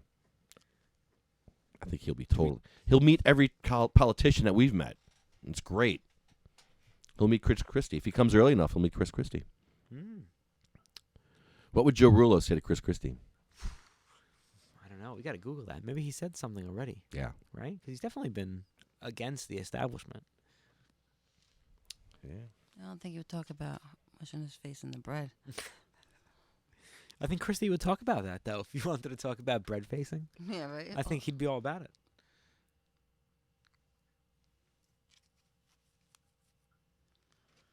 Okay. I don't know what that means, Randy. Randy's saying something. I don't know what that means, dude. Okay. So our show is sponsored by the greatest company ever. I love this company, and it's the reason why I have pubes. Wow, that's amazing. I burnt all my hair off with a torch. Oh. You see that big yellow map gas torch? Yes. A lot of times I dab naked, and I burnt myself in a bad place, and I'll never do that again. You don't have to. I don't have to because there's a better way to medicate, and that's with the Magical Butter Machine. You ever use this machine? It's great because Magical Butter makes your recipes better. Magical Butter makes your recipes better. Brownies, cookies, smoothies, sauces, soups, veggies, candies, salad dressings for your tossed salad, Michelle. Thanks. I love the tossed salad dressing. I love the limoncello. I love the marinara sauce you can make with this machine. It's amazing. Oh, it's a marinara. You can do so much with this machine. I'll never know. Comes with a love glove. What don't you know? Comes with a love glove. What more do you need to know? Magical Butter makes your recipes better, Michelle. With MagicalButter.com. I'm going to sing to you. Let's make some butter. Magical Butter makes your recipes better. MagicalButter.com. You may be our next winner. You're in the box. I know. And so is everybody in the world. Flute solo. Shh. Shut up. It's the flute solo. I said shut up. It's the flute solo. Except for the whole. 1-800-424-3334. MagicalButter.com. 1-800-424-3334. MagicalButter.com. So keep Garen Angel on the ground and off those high buildings because the guy hangs off buildings. So if you buy a Magical Butter Machine, it will keep him grounded and keep him safe. So please, buy a Magical Butter Machine. Keep Garen safe. We need him around. Because Magical Butter makes your recipes better. Magical Butter makes your recipes better. I love this song, right? I know you do. MagicalButter.com. So 1-800-424-3334. 1-800-424-3334. Get your Magical Butter Machine from MagicalButter.com. I love it. You're in the box this month, Michelle. We have our giveaway next week. We're going to give it away. Okay. Give it away, give it away, give it away. Give it away now. So, yes, you will win the Magical Butter Machine next week. Winning. Who else is in the contest with you? I'm not sure anymore. I don't even know. Yeah. Because we have no producer that's keeping track of this. Is that why? Yeah, that's one of the reasons. Yeah. That's And not their fault. remember it. It's I my know fault. Carol's in it. I think. Carol's in it. Oh, there you go, Carol. Thank you. Rowan. I think. Yeah, I think you're right. I think you're right. don't remember. There was a guy in it. Where did the guy win? So was I going to make another phone call today to somebody else? I believe. Dispensary? But they're closed probably now. Oh, shit. That's right. I'm going to call Compassion. Was it Compassionate Science? Egg Harbor, I don't know. They're all Compassion. Egg something. Harbor. Let's see. Compassionate Egg Care. Harbor. Dispensary. Sucks. That's what comes up afterwards. Dispensary. Compassionate care. Closed now, so we'll leave another message like we did last time, I guess. Well, they didn't get back to. I didn't leave a number. Oh. So we'll leave a number this time. Okay,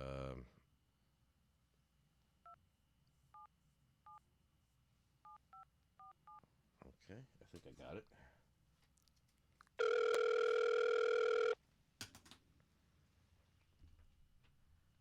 Thank you for calling Compassionate Care Foundation, located at 100 Century Drive, Egg Harbor Township, New Jersey. You're on the air. Listen carefully as our menu options have changed. I said you're on the air. For our available strains today, please press 1. For our hours, please press 2. If you would like to speak with a patient counselor, please press 3 or remain on the line. Thank you for calling our... Wow, they're open? No. Please wait a moment. We should have pressed 1. I will. Right here, the daily specials. I will. The moldy oldies. Maybe it's on the list. Maybe. We had special on mold today. Meh, meh, meh. Wait a minute. You sound like Harry Anslinger. What are you doing running a dispensary? I think that's what happened. I think Harry Anslinger took over. Thank you for calling Compassionate Care Foundation. Unfortunately, we are not available to take your call. Please leave a detailed message, and one of our representatives will return your call as soon as possible. Thank you. All right, I'll leave another detailed message. Okay, I called last week, and I left a message, and I think I forgot to leave my phone number. This is LeftyGrimes. My phone number is 908-616-0682. But I'm not calling for me. I'm calling for my friend Michelle. Michelle bought some cannabis from your dispensary a couple of weeks ago, and she had complained that it was very smelly and moldy and mildewy smelly. And, of course, I didn't believe her. I just thought she was just nuts. Like, you're freaking out. You're out of your mind. I said, dispensary wouldn't do that to you. I'm like, a dispensary cares about patients. A dispensary would never, ever, ever victimize and hurt a patient and give them anything to worry about. Never. Never. And what did you do? You came over to me and you said, here, Lefty, smell this jar that I got from CCF. And I smelt that jar, and it smelled like a basement with water in it for a year. Yeah, that's what it smells like. And it was just awful. It wasn't like a fruity or nothing like that. No fruit, nothing fruity, nothing piney. piney. Like vomit. And you're not allowed to smell them beforehand, so am I allowed to take them back? That's my question. I just want to know if I could take those drawers back if I had the weed still. I mean, could I just turn around then and take them back? I was very tempted. Oh, my question to you is, how many other patients have come to you with this problem? Because we cannot be the only patients that have complained about this. You didn't get the 1 in a million jar.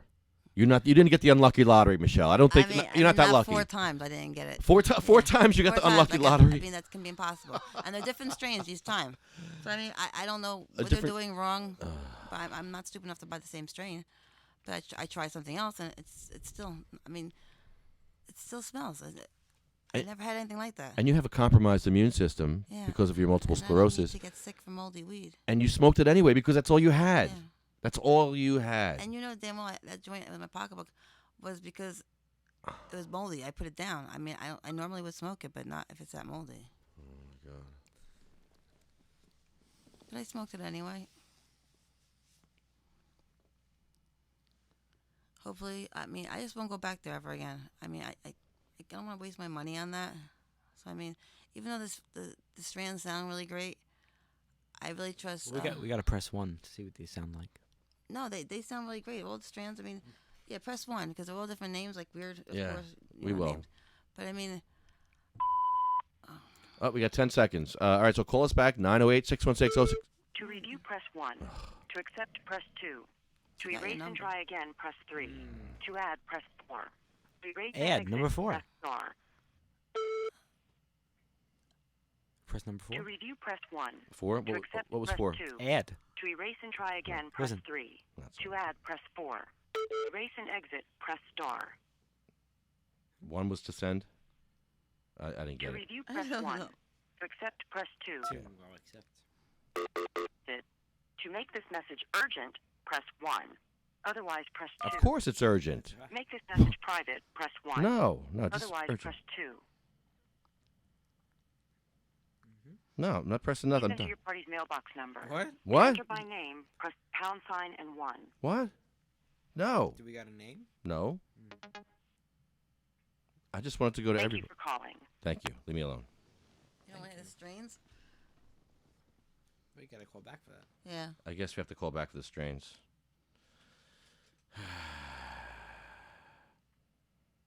Great.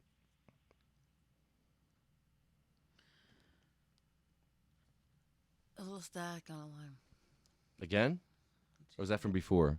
I don't know. I think that was from before. I think the static is gone. Okay. What time was that message?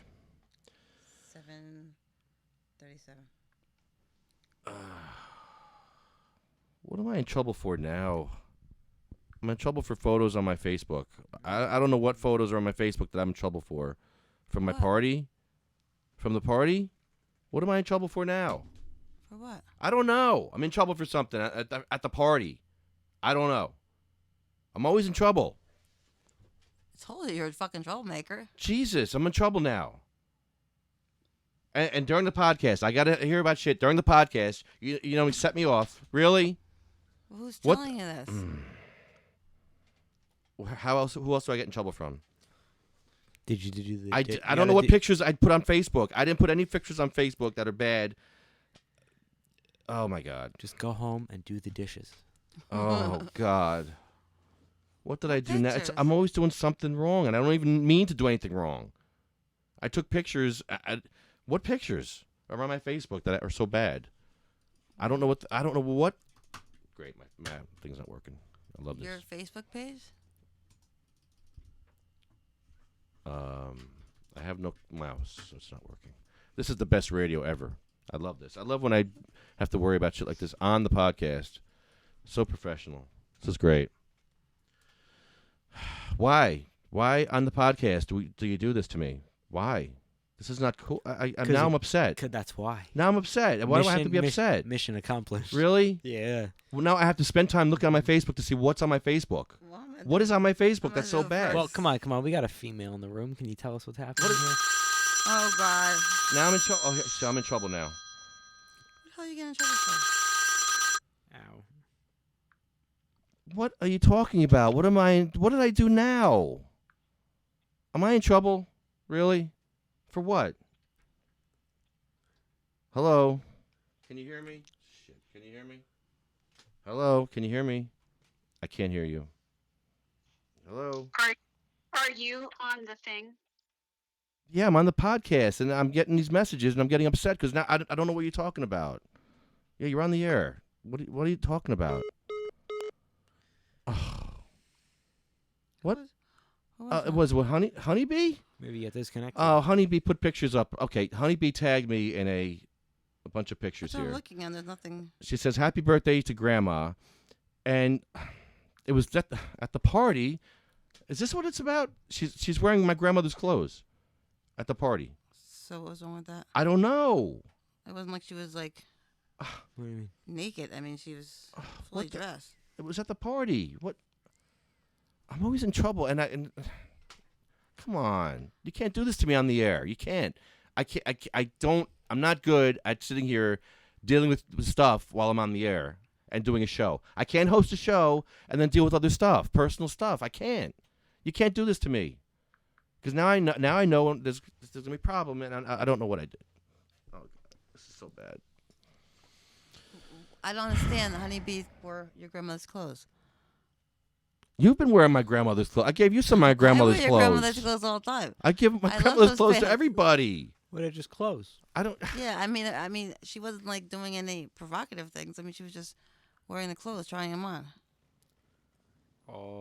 To be fair, Honeybee is always doing crazy provocative Yeah, stuff. no, she is. I'm but- just saying she always is, but she not with me and not there. And I don't know what these pictures are. Is that what these pictures? She's mad about the pictures. What pictures? I don't want to upset anybody. Who's mad?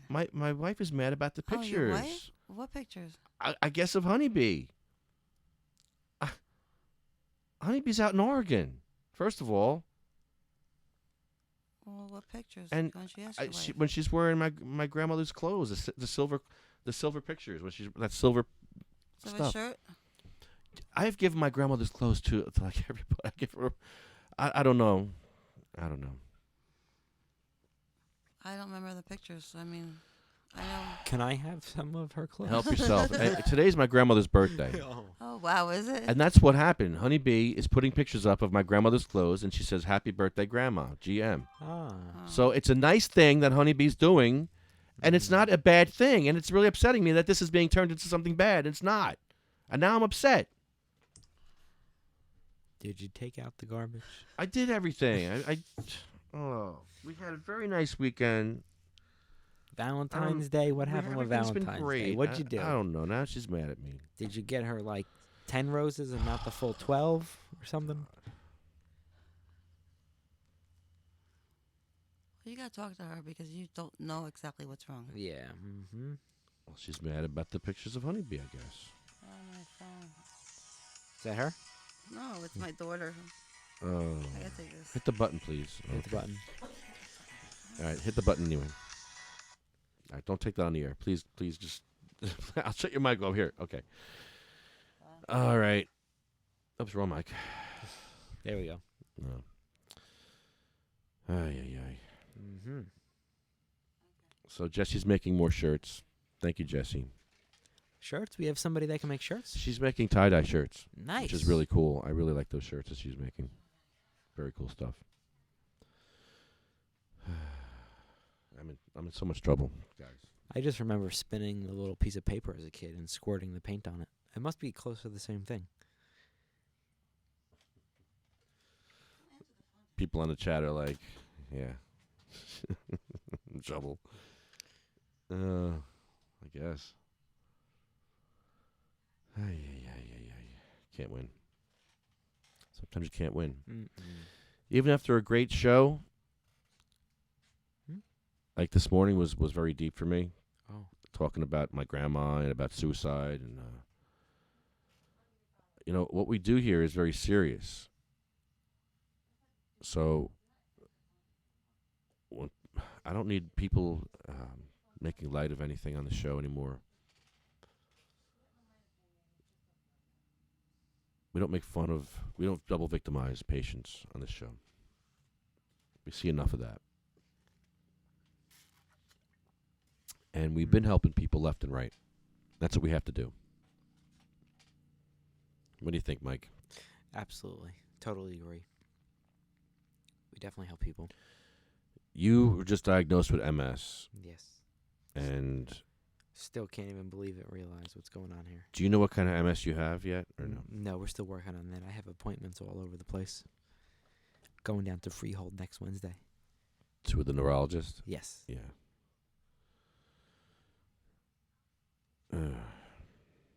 It's scary, and it is when you see what happened to people like Cheryl. It's really scary. Well, definitely, because I already know, you have this appointment. It's weeks away. It's everything's building up. You get stressed out. You don't know what's going to happen, and then they're going to want to do all these tests and who knows what. It's for a lot of things unexpected. See, that's the problem. You don't know what to expect. Right. The unknown. Fear of the unknown.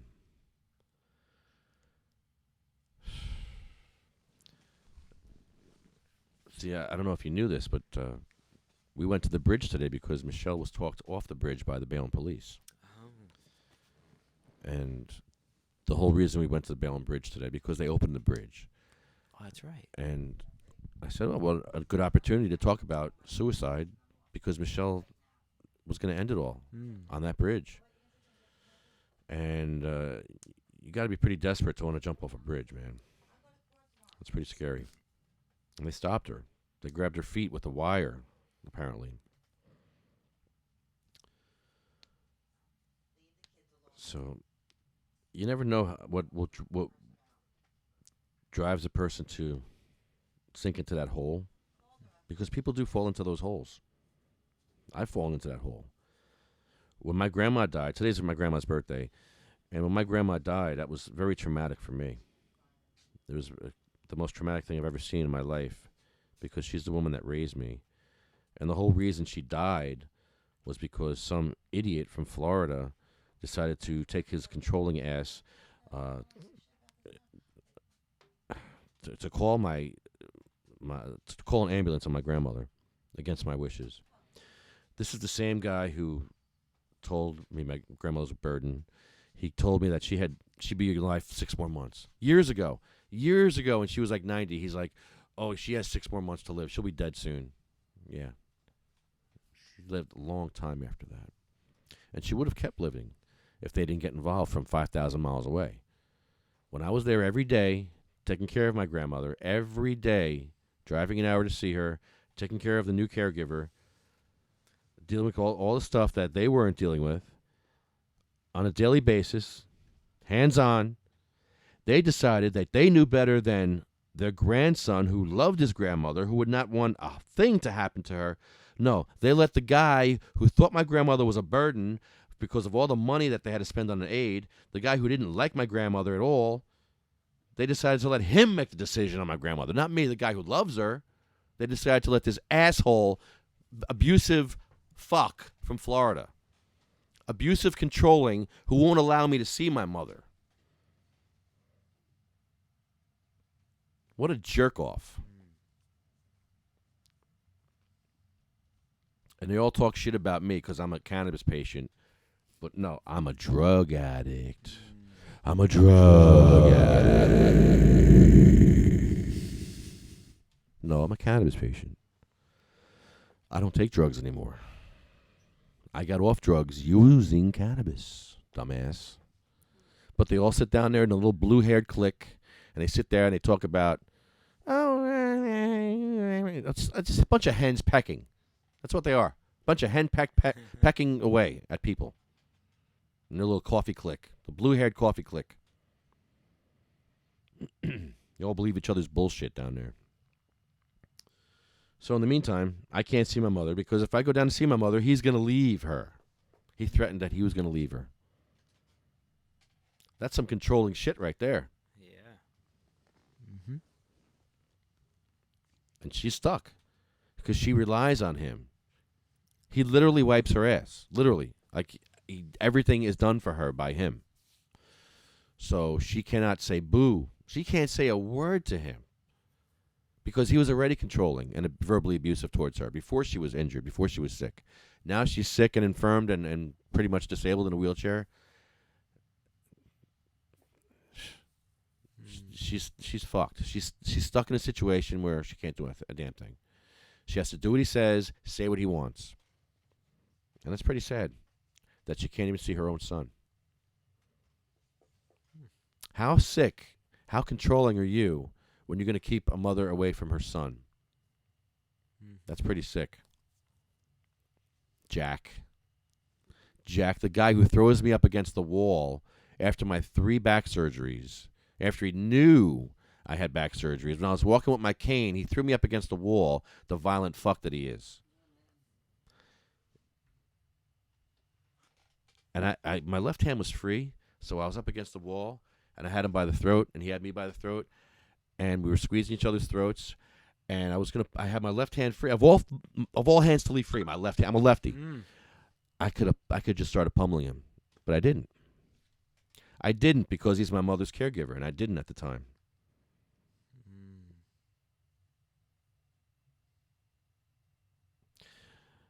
Oh, I finally got a text from Doug. Doug says, "You hung up on me." LMMFAO. See, you get it. Doug gets it. You didn't answer the right question. There is no answer to that question. So you either stay silent or you say there's no answer. But you were just like, well, Chris, I don't know what you were saying, but I don't know. There's no answer. And there's no answer to my situation either. I guess I'm not going to see my mom anymore. I guess we'll have a phone relationship for the rest of her life. Pretty sad. So Jack wants me to apologize. You want to just go get her? Want to just let's go? I can't hear you. Let's road trip it. No, I'd be wasting my time because But she could say yes, right? I want to go, and then she won't. oh, She doesn't. She won't rock the boat. She does. Yeah, I can't hear you. What happened? What happened? You're not allowed to say 1, 2, 1. Really? I can't. Oh shit! Oh no, I'm sorry. Yeah. Huh? Gotcha. It's on though. Oh, Okay. yeah. Sorry. Dude, what the hell do I do? I Kid- can't do a damn thing. We kidnap her, like that other dude. He called kidnapped her. Exactly. Oh, so it's our turn. It's a control issue. What do I do? I've been estranged from her for a while, and then we got back together. So loud. Happy Hippy, you're on the air. No, what's up? Hi, Happy Hippy. What's up, dude? How are you? I'm good. It's here. It sounded like it's a hard day for everybody else, especially with stuff I'm hearing. Yeah, a lot of bullshit going on. So we gotta go down to Florida and kidnap your mom. Yeah. See. Exactly. It's crazy, right? She can't upset the apple cart. She won't do it. That's why we're going to take the whole cart. We take her and a cart, and that's it. Yeah, some crazy shit, man. Controlling people, controlling men are the worst because there's a lot of there's a lot of women in this situation, and the word doesn't get out because they usually you just don't hear about these things. But I'll put this fucker on blast. I don't give a shit. This guy's verbally abusing my mother, controlling her, and keeping her from her son. What purpose does that serve anybody? And he's got her hating me. It's pretty tough when you got so much control over someone where you can make a mother hate her son. That doesn't seem possible. Oh, we have a totally different relationship ever since Jack has been controlling her because she got sick.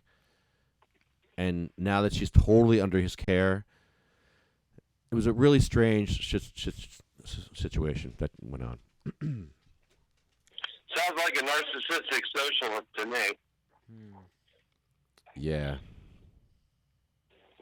You said he likes to control things, and he's. Oh yeah. It's like you say he wants to have a conversation, or he wants to know shit. Well, hey Jack, how's it feel to have Jack shit? Yeah, I like that. That's good. One hand and shit the other. Which are you gonna have more of, Jack? You're gonna have more Jack shit than anything else. Go fuck yourself. Yeah. How's that feel, Jack? I know. He wants me to apologize to him for being rude to him after he had killed my grandmother. I'm like, really? You want an apology? Because you killed my grandmother and I was rude to you. Wow. Okay. Be waiting for that for a while. Well, you won $1 million, and you're not going to get that either. So, as far as Jack getting what he wants, I will write. Like he's going to be, I will write that apology on his gravestone in urine. There you go. On on Facebook Live.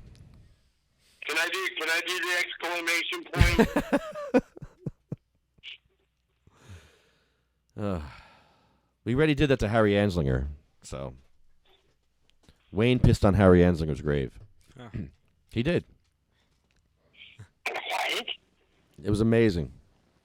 Yeah, Wayne Barini. Should give him a call. So what's up, Happy Hippy? How are you, buddy? What are you doing? I'm doing good. Did you get my message earlier about with Brandon? Yeah, that's awesome. When do you want to get together? Well, I put him in the chat, so he's in the ignorance is no excuse chat. So we can get something formulated since he's in the conversation now. Hello? Sorry. Yeah, I'm putting out fires over here. My gas got stoned. Silly stoner. Happy Hippy's naked. Don't dab naked. Yeah, be careful dabbing naked. You know what happens. We're not dabbing. We don't have any medicine whatsoever. We're kind of waiting.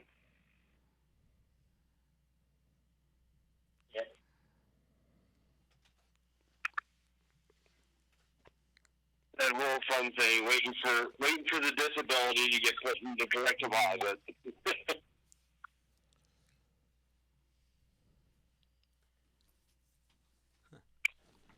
You know, we had a plane crash in town here. It landed I right. heard that. Yeah, landed right on the road. He was circling the Statue of Liberty, and then I don't know. He picks this really small street and hit all the power lines. Yeah. Thank God it didn't hit by me. But we have a whole closed-up military base that's like 7 miles long. Yeah, that's true. That's true. But we don't need that. We just in the middle of the street. I didn't want to deal with all the bullshit of the paperwork and dealing with all the fucking cops running up on it. It's like, you know what? If I go down the street here with all these power lines, yeah, the government has to deal with it. Fuck them people. I'm gonna land here.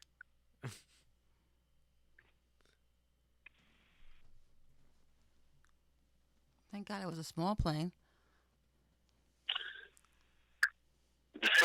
Yeah. Yeah, he picked the wrong road. He should have tried 440 or even the light rail tracks. Some kind of highway. He could have landed on the light rail and been better off. I think. I mean, there's more room, or 440 especially. There's no divider on 440, is there? No. No, not really. So he could have landed on 440 if he wanted to. Only by the Walmart, really. Yeah. There's a lot of places to land. The Avenue E, it's not really the best It one. looked good to him at the point in time. Like, that's a pretty cool place.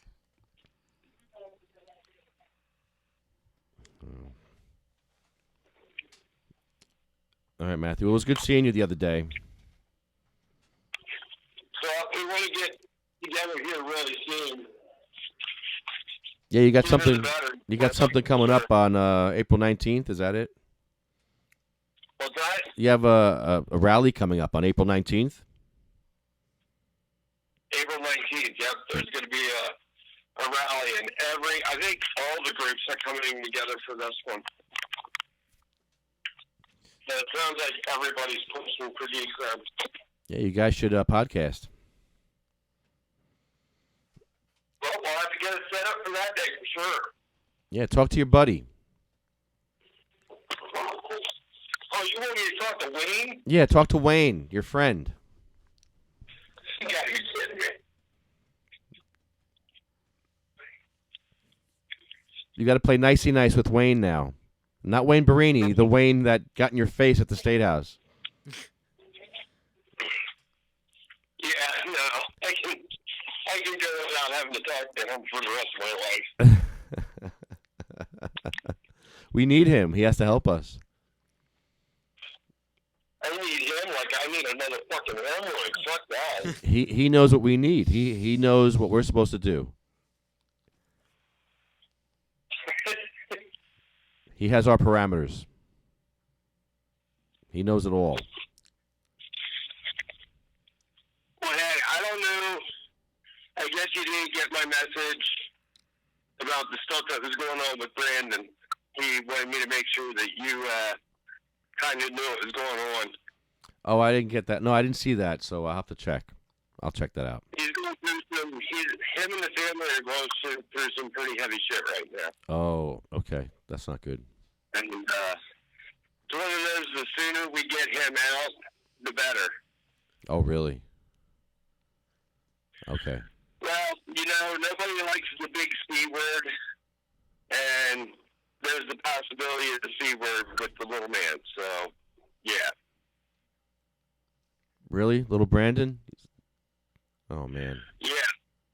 Oh man. Yeah, we're not. He's not 100% sure yet on whether it's malignant or if it's benign, but there is a tumor in his throat that he has to get looked into.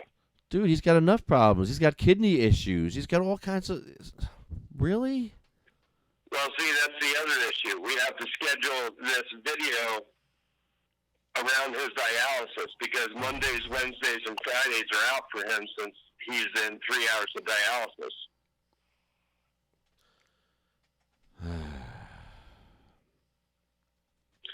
So that's why I'm saying we need to get him down sooner than later. Yeah. The other stuff I'm not going to talk about on the air. Everybody's saying that today. That's only part of it, man. So, like I said. Okay. Yeah, there's a lot of stuff going on. I'm going to be putting out a post on Facebook to get some positive thoughts for him.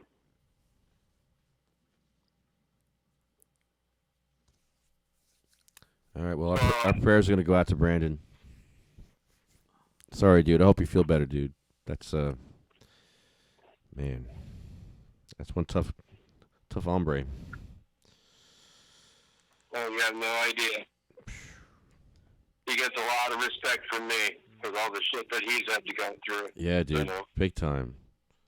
I can't believe he has more to deal with now. Well, I'll be seeing him on Wednesday. The Hippy's making sure to go up to the Hippy's going to see the halfling about some herbs. All right. Well, have fun. Say hi. Say hi for me.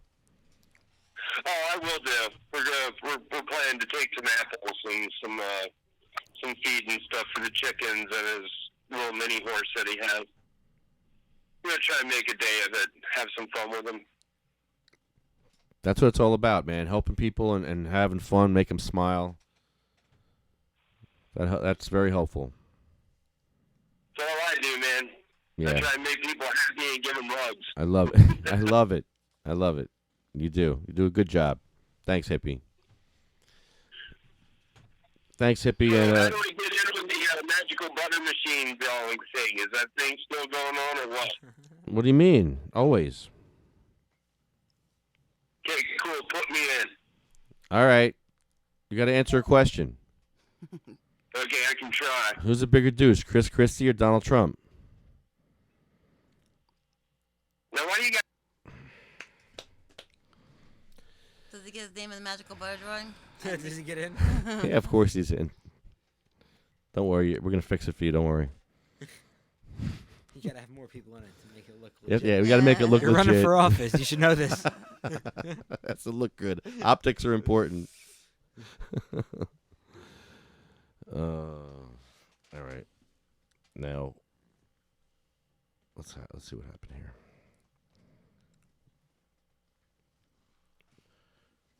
Gonna end our show with our co-host. Ow! Ow! Ow! Ow! Ow! Ow! That's her name? Fuck! Oh, ripping it out there. Time for dinner.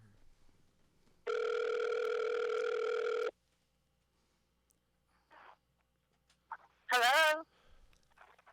Hello. Hi, Honeybee. Hello? You're on the air. I can't hear you. Hi. Lefty's kind of hurt right now. What do you mean you can't hear us? Hello. What do you mean you can't hear us? I hear you. I hear a lot of noise. Is it raining? Hello? Yeah, can you hear us? Oh, hello. Are we having problems with our phones tonight? I think it's our phone or what the hell? Could be. Hello. Hello, hello, hello, hello, hello, hello, hello, hello, hello. Can you hear me? Oh, Can't hear you. what the? Call me back. It's not me. All right, we'll call you back. Oh. Oh my God. Did she call in? No, You called her? I called her. Try it again.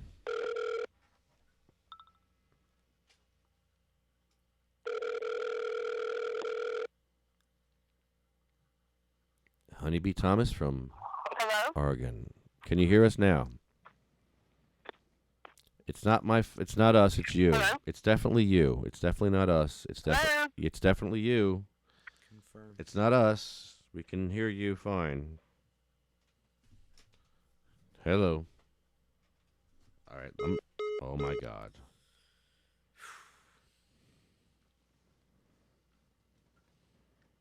I'm connected. Everything's connected. Everything's fine on my end. So Can you hear me now? I don't know what to say. So, no Honeybee tonight. I think Honeybee got me in trouble with the pictures, and I don't know what the hell to say about that. I'd like to see the pictures. It's silver shirts. Show us the photos. Honeybee, can you hear me? I can hear you. Can Hey. you hear me? Yeah, I hear you. Hi, guys. Hi, Honeybee. Hi, Honeybee. What up? Honey, I think you got me in trouble. I hear that echo again. Oh no. Oh, it's better now. No, it's better now. Oh. What did you say? I said I think you got me in trouble by posting pictures of me on my timeline. Oh, really? What Yeah. was it? I don't know. It was pictures of you in a silver shirt, me in a silver shirt I remember at that the one. awards party. I got you in trouble for that? Yeah. Why? I don't know. Who's mad at you? Denise is mad at me. Oh. I don't know what to say. Well, I'm sorry. Thanks. I'm not sure what you did wrong, but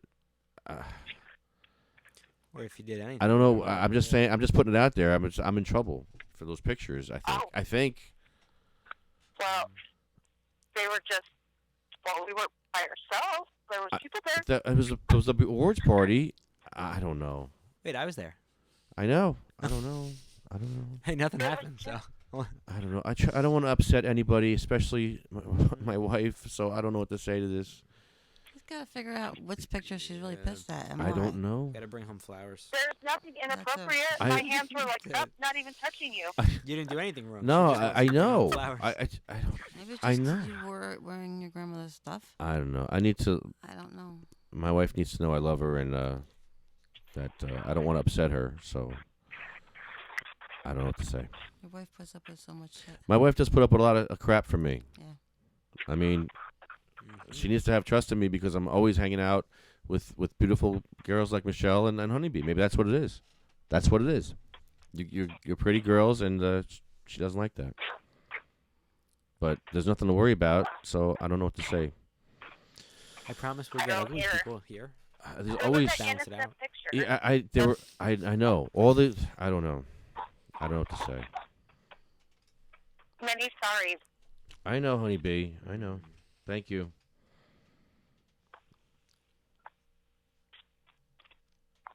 I'm just putting it out there. So Bam.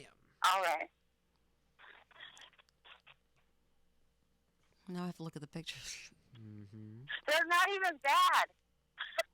I think I saw Michelle them. You have, was there. you have two Did shirts. you take the pictures? I might have. I don't know. I think you did. You both had this two silver shirts on it. That's all I remember. I don't Well, know. very sorry. Do you want me to take them down? it might be a little late at this point, but yeah, Okay. I guess. Gotta go eat chicken. I don't know. It's if it's upsetting, let's take them down. Yeah. That's it. Yeah, no problem. I mean, take them down if they're offensive. Well, Yeah, you no know, problem. I felt bad for you today, so I was just trying to make you laugh. I know, and you did it. Said it was for my grandmother's birthday. I know why you did it. It was my grandmother's clothes, and you said "Happy birthday, Grandma." It made me happy to see that, but All right, let's not talk about it. The more you talk about I it, know this the is more not you're gonna good. piss. I'm Denise glad I off. did I the know. dishes. I don't 'cause wanna I got upset chicken anybody. waiting for me. Yeah, I'm not trying to upset anybody, but I just wanted to let you know. So, Honeybee, you were going through some stuff last couple days. We were talking. Figure what? You were going through some stuff the last couple days. I know. because there's a birthday coming up soon. And I know you're going through. Yeah, I know you're going through some stuff. And I'm sorry. It's not easy, and I don't know how to deal with it. So I try to focus on other things. That's all you can do. Great talking to everyone tonight. Sorry I got to cut out early. I did the dishes. There's chicken waiting for me. All right. Good night, Mike. So Thanks, lucky. dude. God bless everybody, and I'm praying for everybody listening. Thanks, man. Bye, Mike. Yeah. I think the answer is just to help other people. If we all do that, it's going to make a big difference to everyone, and just to be selfless is good. Right. I love selfless people, and I love helpful people and encouraging people. I need to be encouraged. And all my life I've been discouraged by people. And there's people that don't like what I do, and that upsets me. And I really I need people to support what I'm doing. And what we're doing. I think it's important. At this point, it's become important. At this point, I think we realize what's going on here, and we got to keep doing this. Because we're actually making a difference. We are making a difference.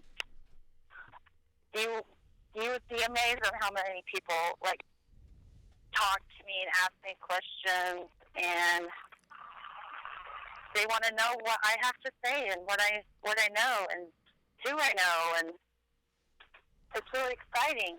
I love to help people. I love to make people happy.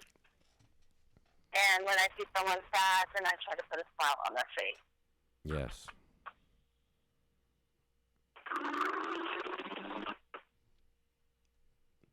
Even though I'm not a trained monkey, I still try.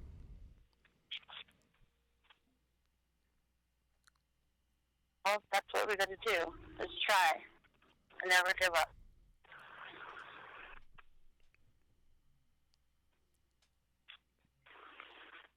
And I keep telling people I want them to give 10% of their cannabis to somebody who really needs it. If you have 10% to spare, give it to someone who desperately doesn't have any. If you're a grower, give 10% of your grow to someone. That's a great idea. It's called tithing in the Bible. I'm sure you know about this. You're a Mormon. I do know exactly all about that. Tithings. I get 10% of your shit. Not you. You're not in need. Oh, I'm a taker. No, I want that. You're ass chickens right now. I'm a taker. I'm taking 10% of your stuff. You're taking 10% to give back to yourself. You know, in this world, there's givers and takers.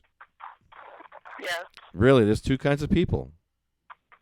Givers and takers. And there's a lot of takers out there. And there's people that will take anything from you. Yep.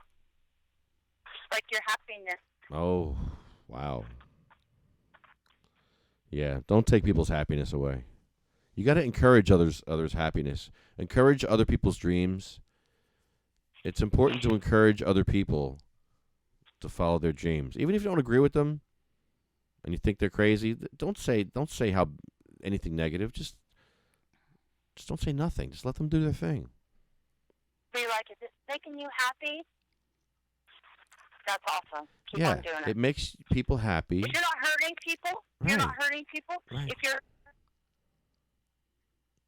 you know, some people need to reevaluate what they're saying.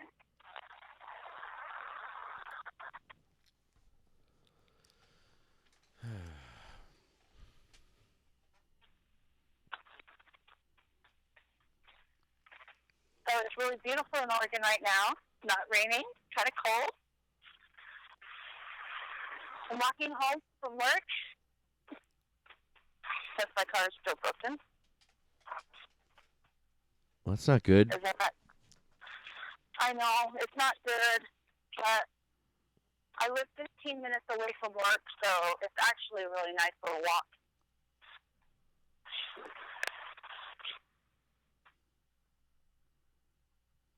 I'm proud of you. You went to the bar and you didn't drink.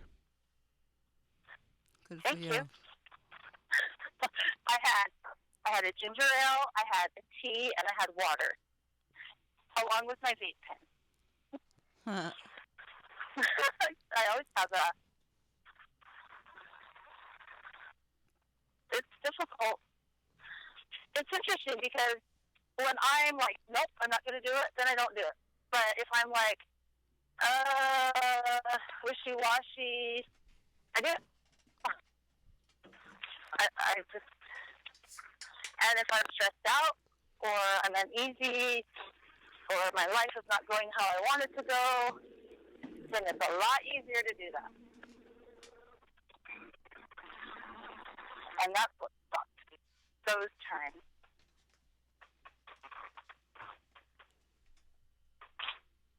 I'll just keep on trying.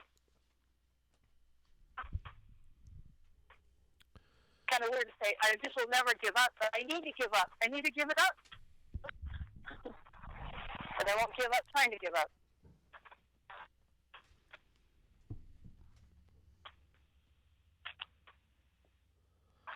Look at little Brandon. You met Brandon. I did meet Brandon. Well, he may have cancer now. What? Yeah, he may have cancer. When did you find that out? Just now.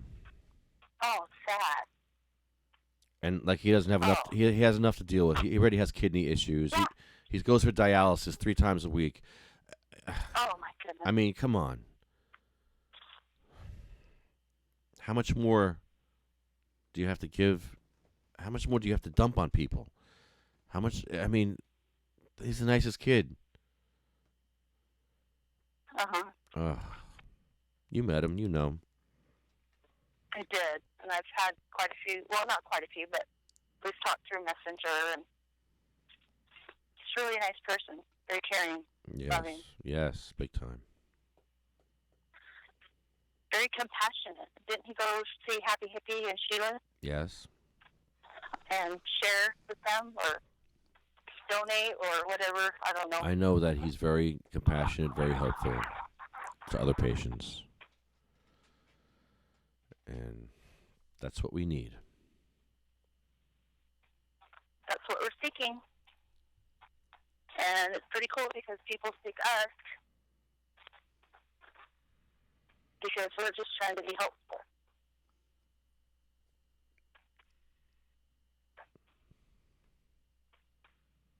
Right? Yes, everybody. Yeah. Oh, goodness. So, we didn't get through to the Michelin people? I was too late. Oh, dang it. So close. Could have been good. Are you going to try back next week? Next time. Next week. Next time? Oh.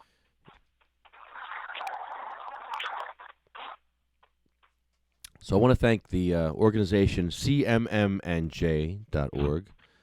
They are the reason we have cannabis in New Jersey. The Coalition for Medical Marijuana in New Jersey. SativaCross.com.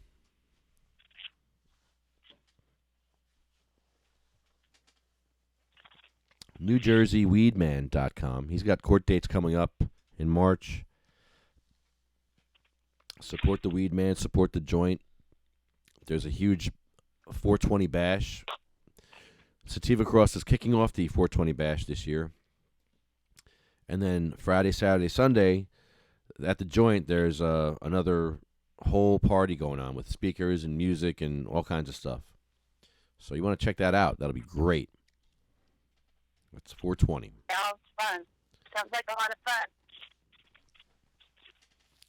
DavidVersusAutism.org. Blue Planet Biotech. Run New Jersey. medical-freedom.com.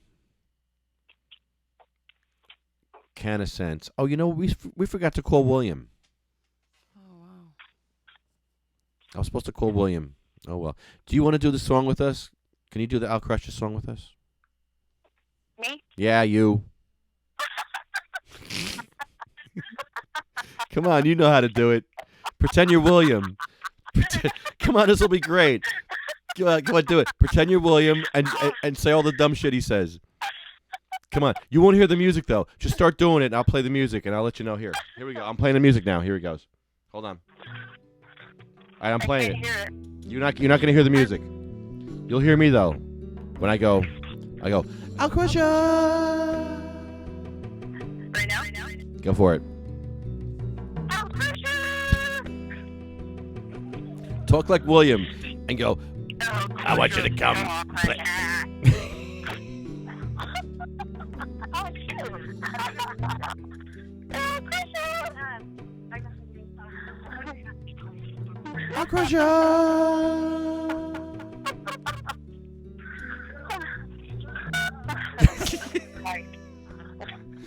I want you to say that. No, here, say this. Say, I'll crush you.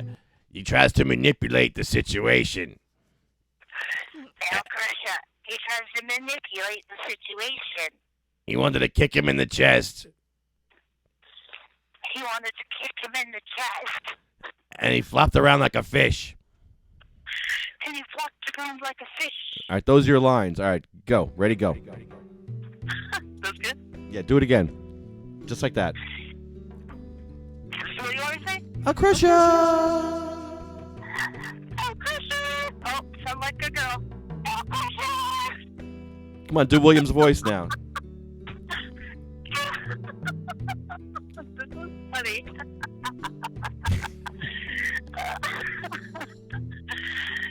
Okay, you ready? Go. No, I can't do it. Fake. I'll crush ya. No, do the other part. What part? I want to kick him in the chest. I'm gonna kick him in the chest. You need William here.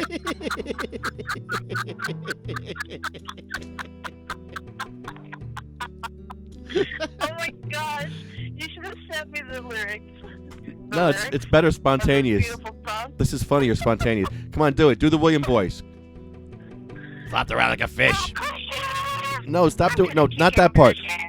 Yeah, don't do that part. I'm gonna do that part. You do. Okay. You do William's voice, and you say he tried to manipulate the situation. Trying to make you what? Manipulate the situation. He tried to manipulate. I crush ya. He kicked me in the chest. I messed it up already. Oh, I failed. That is fail. Is it working? Are you making a song? No, I gave up. Nice Yeah. try. That was horrible. Don't hate me. All right. Medical-freedom.com. They don't get a song, but they get a plug. CannaSense. Get your cannabis card from California with CannaSense. New Jersey Grannies for Grass. Tuffy's Fight. Legalize for Lorelei. Oh, my God. Lorelei's back in the hospital over here in Livingston. And the last time Lorelei was here in Livingston, she was having 700 seizures a day. And at the time, this is so crazy how this is all happening at the same day. But Lorelei is back in the hospital. I met Lorelei 2 years ago. I met her mom in the elevator while I was visiting my grandmother while she was dying in the hospital. It just happens to be her birthday today. But the last time we were together, my grandmother was alive and she was dying in the hospital at St. Barnabas Hospital in Livingston. They live hundreds of miles away in Pennsylvania. So how I ran into Dana in that elevator 2 years ago was crazy. I just happened to run into her and I'm like, Dana, what are you doing here? She's like, Lorelei had 700 seizures and we're here. And I'm like, wow, you live in Pennsylvania. What are you doing here in Livingston? It was crazy. And we wound up making a video together. The Still Waiting video. Me and Dana put that together because of that meeting. And now Lorelai's back in the hospital because of her seizures. So maybe I'll go visit them tomorrow. Oh, that's nice. But yeah, Lorelai's a sweetheart. And it just happens that all this stuff went down with my grandmother that time. And I just found out today that she's in the hospital, and it's my grandmother's birthday.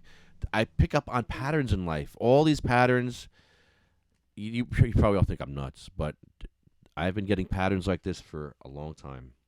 It's just another pattern that I have to follow.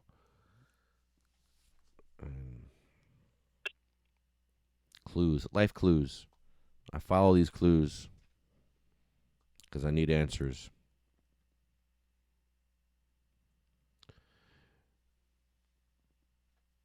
William, I couldn't call you. I'm sorry. I can't take multiple calls now. I'm sorry, William. William's texting me. He's upset I didn't call him. Yeah, he's texting me too. So what's the F? You want me to hang up with Honeybee and call you, William? Is that what you want? What? I think William wants me to hang up with you and call him. Mm. I was going to have you end the show because we are ending the show right now. Right. He should have called in. Did he call in before? He did call in before.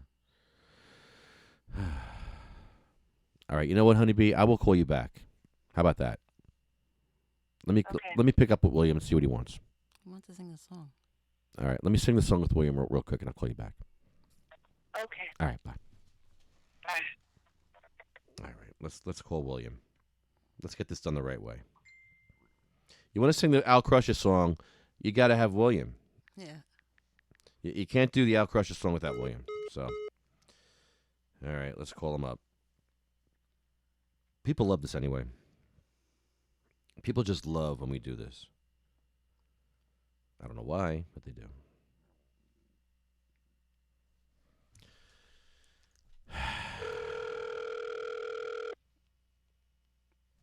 All right, I'll get the song ready. He's not going to pick up. William. Hi, how are you? You're on the air. I'm calling you because I want you to do the Al Crusher song with me. Can we do the song together? If you call the other number, I think I can. What do you mean call the other number? I don't have it. Yeah, yes, I did. I sent it to you. I have two numbers. When did you send me the number? Long distance, and one is home. Why don't you just The call? phone I'm talking to you on right now is my fax, Oh, my God. computer, William, and my long distance phone. call me from your phone. Call me. I can't. I gotta call you from this phone. I can try. If it don't work,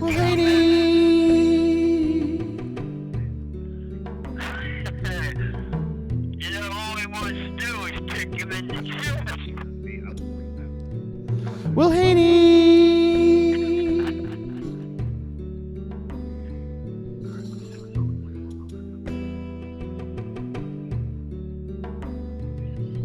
Will Haney.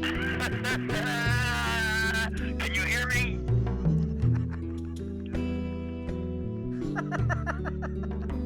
Put me close to the phone so you can hear. We can hear you. What's he You talking? can hear me? Yeah, we can hear you.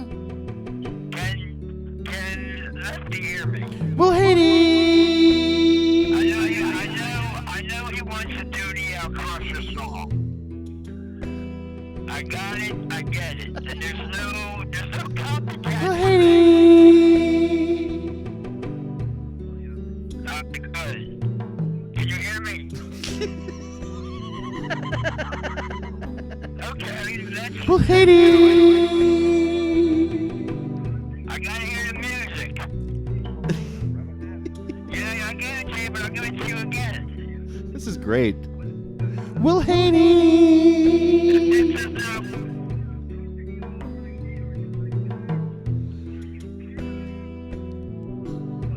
Yes. Will Haney. Call you here? All right, hold on. Oh, William. Did it hang up on you? He hung up. All right. Well, I called you, William. I did my due diligence. I did my due diligence. I called you. Gotta call you My right job back. is done. I'm ending the show now. Where were we?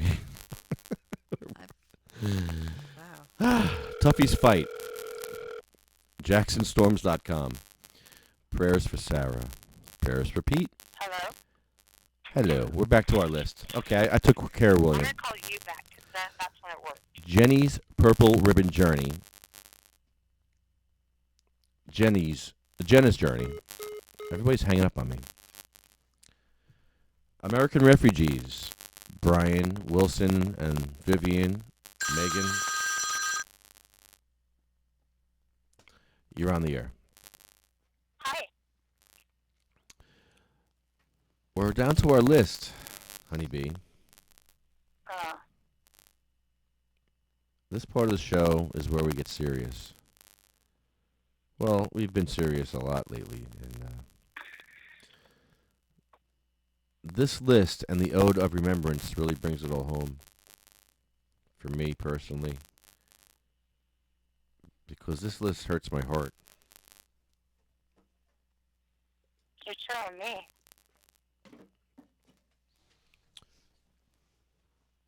And I have friends. Do that echo thing again. Sorry. Are you on speakerphone? Nope. Oh, shit. It's not there anymore. We're good.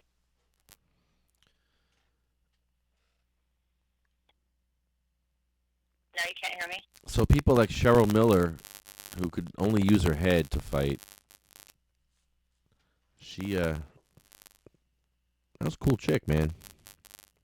Tough.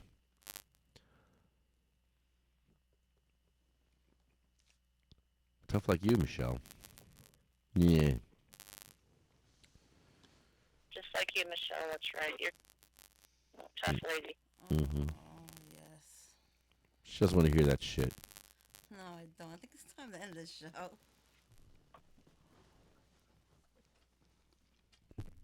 What'd you think about today's show on the bridge? I thought it was a nice place to have a show over there. It was kind of cool, huh? Yeah, except for in the water. Yeah, we got splashed. Yeah, It was really kinda- cool. Oh, there he goes again. Fucker.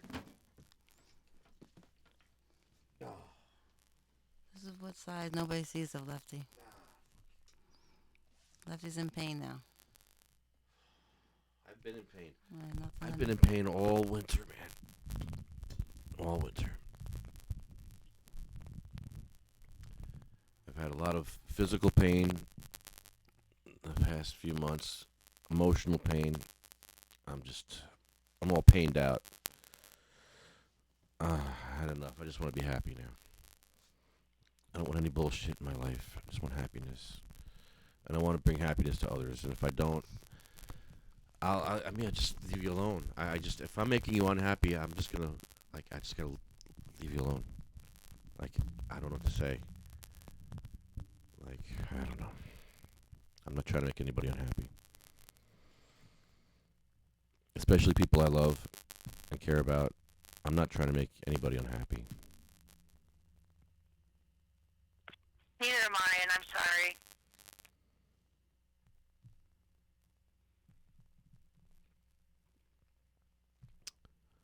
So yeah, Cheryl Miller, she inspired me. She's the reason why I'm here doing this. Because she had the template for what we're doing. She had the right idea. She was an out-of-the-box thinker. And she took it to the man. And she fought from her deathbed. Jim used to push her around, man. Pushed her up and down the streets in Navesink. The winding roads of Navesink River. He pushed her up and down that road so that Cheryl could be there at John Bon Jovi's house when Al Gore came by. And they made her move.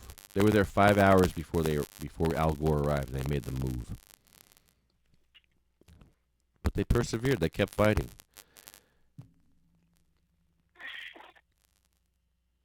That's something, man.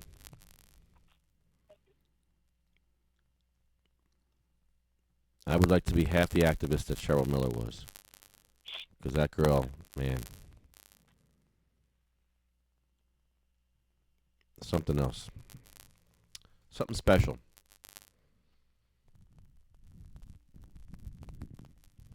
Also, Sabina Rose. I wear this little thing on my wrist for Sabina Rose, little 15-month-old baby. We can't do better than having 15-month-old babies die because they're waiting for cards. Why did this girl have to die waiting for her card? Why did Sabina Rose have to wait 4 months, a quarter of her life, for a card? Why do they give babies brain surgeries before they give them cannabis?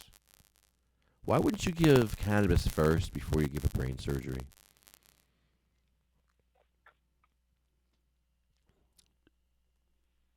You know, Sarah had brain surgery.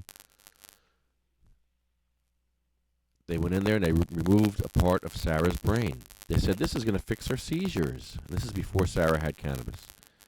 Well, on the way home from the hospital, after this brain surgery, Sarah had a seizure.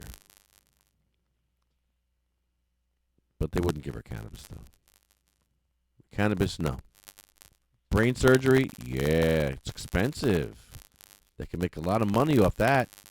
A lot of testing, a lot of retesting, a lot of follow-ups, a lot of people involved, anesthesias, you know, you got a vein guy in there, you got this guy, you got that guy, you got a few nurses, you got this, you know, it's big money.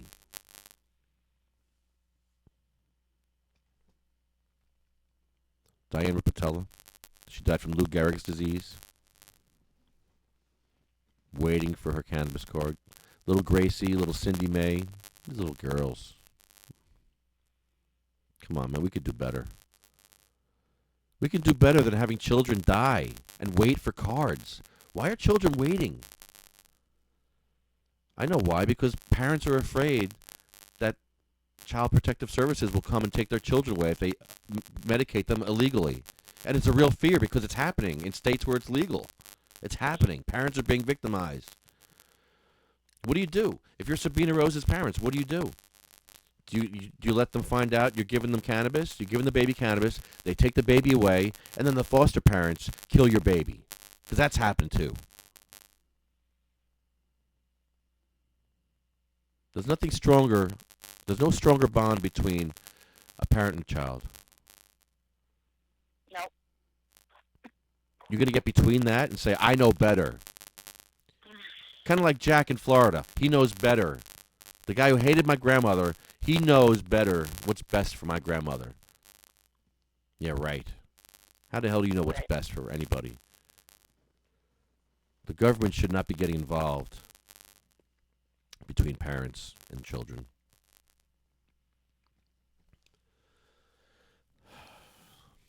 Jack from Colorado died.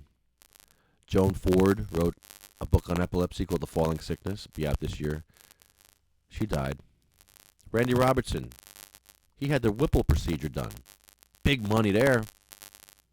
Took out his spleen, his gallbladder, his liver, his kidneys, his esophagus. Everything. Then they gave him cannabis.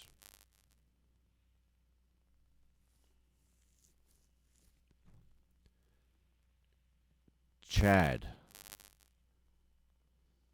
My friend Chad, speaking of suicide, when Chad was diagnosed with brain cancer, Chad's father killed himself.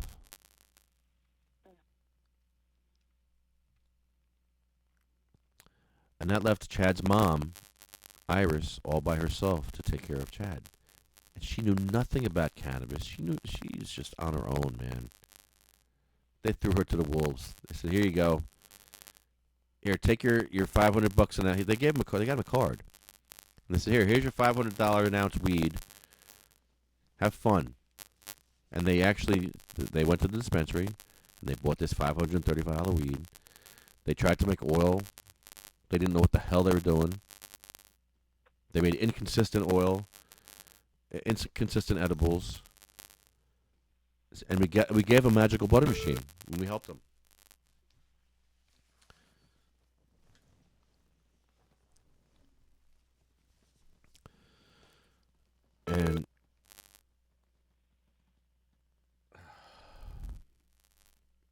And that's crazy because how do you give up on your son like that? How do you give up on your son like that? Your son has brain cancer, and you're going to kill yourself. How is that helpful? It's not. I understand despair. I understand you're sad. But Chad needed you. I mean, you got to think about the people that are around you that need you. And Chad needed him. Maybe Chad would have had more time if his dad was there to help him. Maybe it would have been less stress, because that's stressful when your dad dies.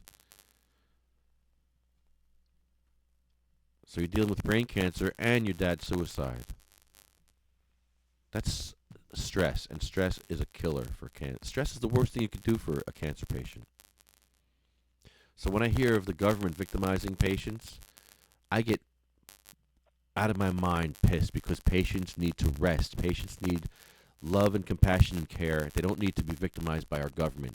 Anthony, my friend, who's being prosecuted for a joint, his whole family is suffering. Losing time from work, stress, arguing. Who knows what's going on over there now? It's a bunch of bullshit. Putting patients through this for a joint. He has a card, yet they victimized him for a joint. I know we had a great day there with the cops, and the cops were really wonderful, and we took great pictures, and smoking weed and with the bong in front of the cops was all epic and all that, but the fact remains that Anthony's being victimized by this town in Summit. And we did make changes, and the cops are going to make changes because of us. But the prosecutor's still prosecuting him.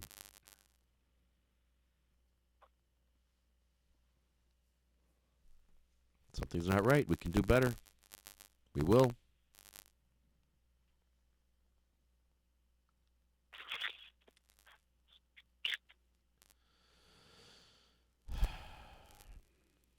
Jeremy had a horrible motorcycle accident, and he passed away. He was growing some amazing cannabis, and he was arrested. And he was on 4 years probation. He was 6 months away from smoking a joint. With me, I wanted to smoke with this guy. Seriously, me and Jeremy would have smoked up big time. I was looking forward to it. But Jeremy became a victim of the drug war. They ruined his life over a plant. Ruined his family's life over a plant. Ruined his job prospects. Ruined everything about his life for a plant. Because the government has this stigma. Has this racist, corporate power, bullshit agenda stigma.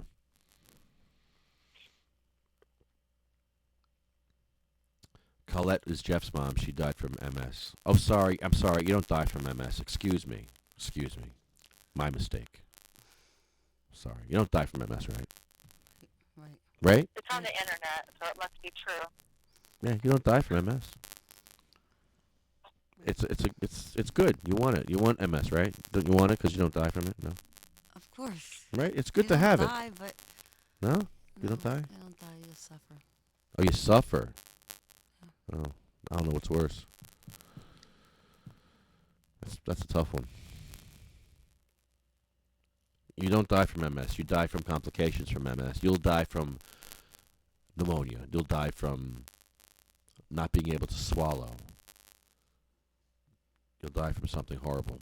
It's just a bunch of shit when they tell you MS. You don't die from MS. You do die from MS. You don't die from HIV either. You die from complications. Matt, it's one of Jesse's patients. Russ Perry, who I made tincture for many years ago. Never even realized what I was doing for you, but I actually made tincture for you. And I hope it helped you. I hope it gave you some hope. Because that's important, man. When you give people hope, that's huge. I need hope. I had a doctor once tell me there's no hope for me. This doctor told me I was going to be on pills the rest of my life. And he says, there's no hope for you. That's what he told me. A fucking doctor told me this. What the doctor tells a patient that? A bad doctor. Take away my hope? I want hope. I need hope, and I got hope. And I'm keeping my friggin' hope. You're not taking my hope away. That's something you can't take away. You can take anything away from me, but you can't take away my friggin' hope.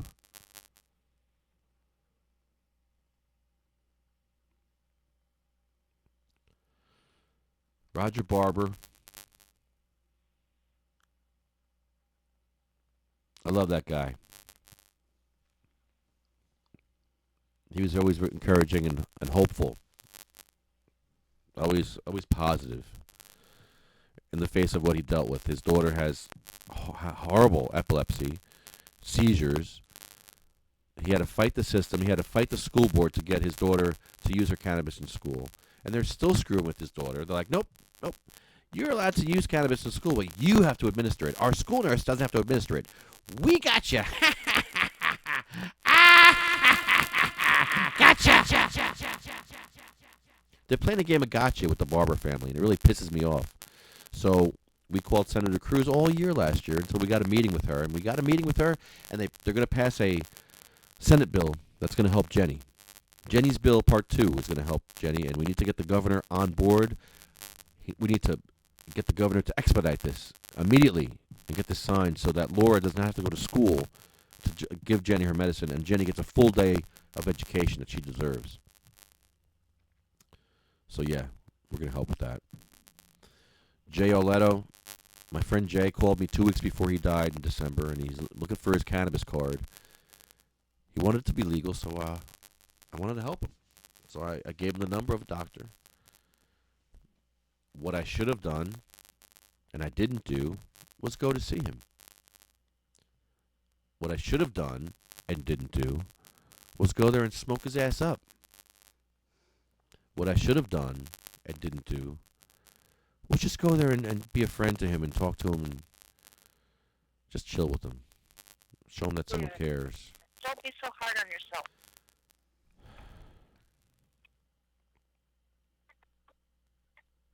I got a lot of regrets, Honeybee. A lot. And I need to learn from my mistakes. And if I don't learn from my mistakes, it's not going to do me any good. And this is a mistake, and I need to learn from it. But maybe your life was meant to not cross that path. Maybe the events in your life prevented you from doing what you thought you should have done. And you just have to, trust your universe that the things that are happening in your life are for a fucking reason. Excuse my language.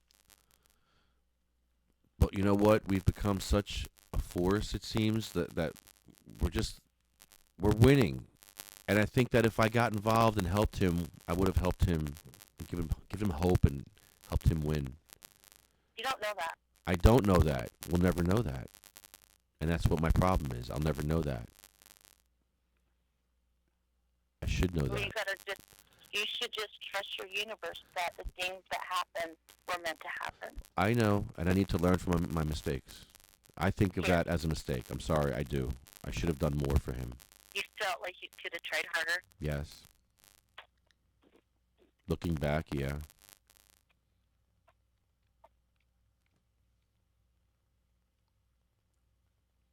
I'm sorry.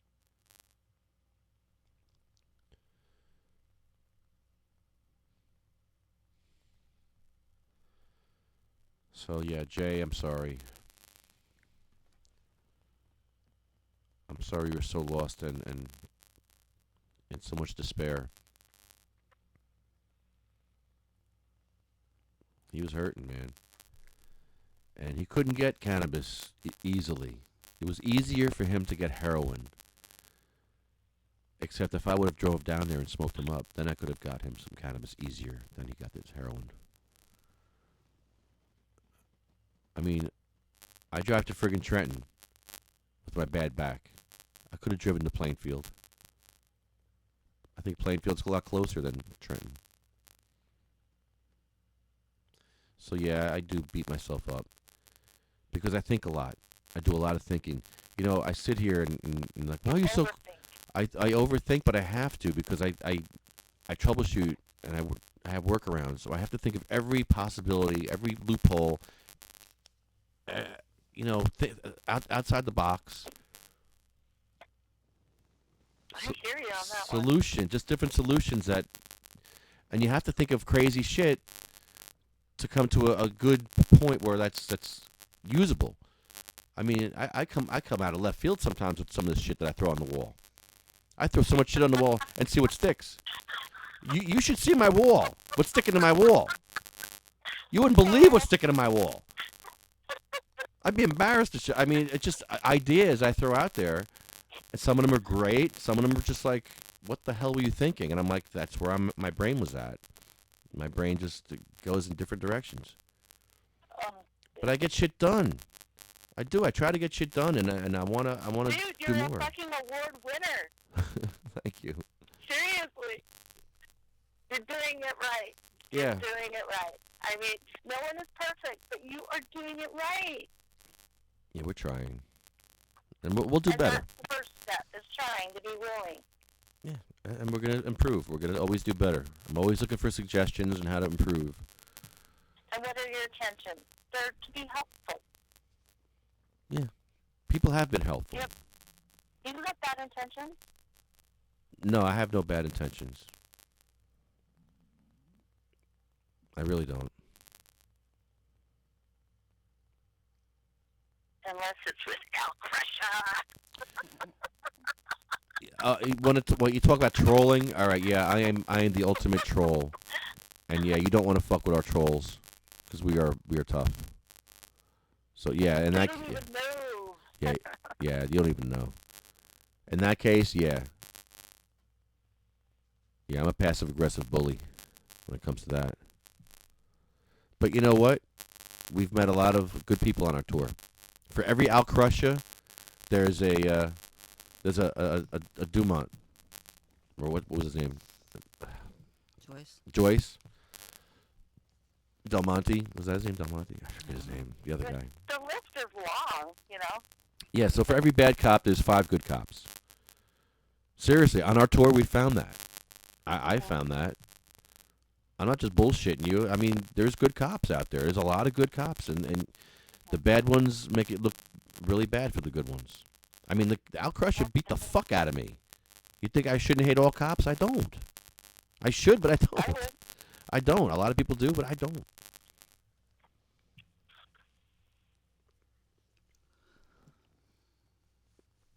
Well, honey, I saved the last name, the best name for last. And I'll give the show over to you, dear. You can take over.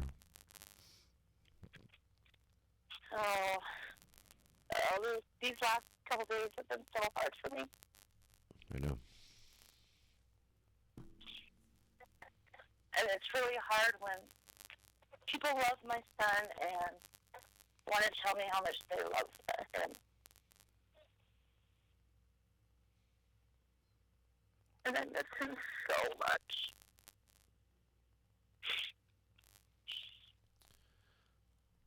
Somebody came up to you at the bar the other day and grabbed you for like an hour and told you how much they loved your son. And I know they were trying to be helpful to you. But it was hurtful because for the next 2 days I know you were crying and upset about it. So I don't know. That was intense. My kids had to pull me away from her.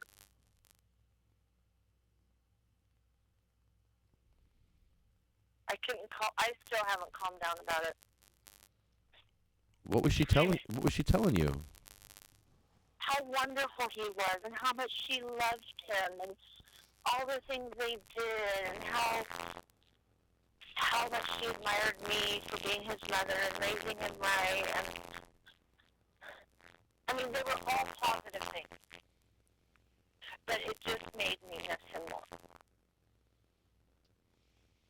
Because I just want to deny that this has happened. I don't want to deal with it. I just want to bury it. Hope that it comes back. But he's not going to.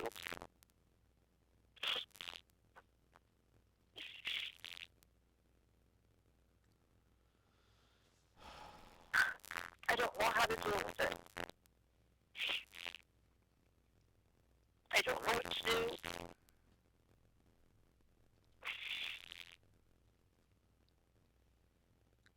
I drink more when I get stressed out about it. Not what I shouldn't be doing. I should be doing exactly the opposite of that. I haven't figured this out yet. I need help. I don't know what to do. Well, what I've been saying all day is to help other people.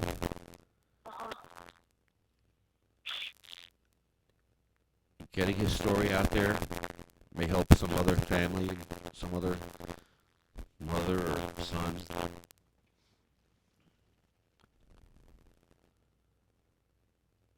Let people know how important it is to keep taking your meds. When you're on these meds, you have to keep taking them. Oh.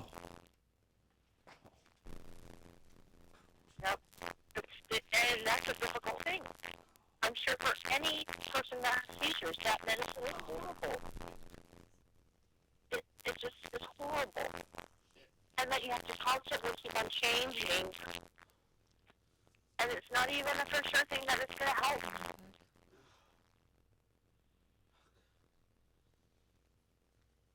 It's a constant struggle.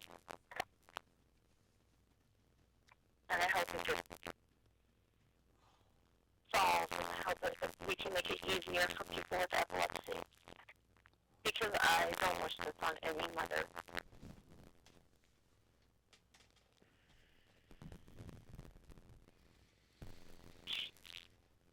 Very difficult. Very, very difficult. And there's a constant reminder every time you're with your family.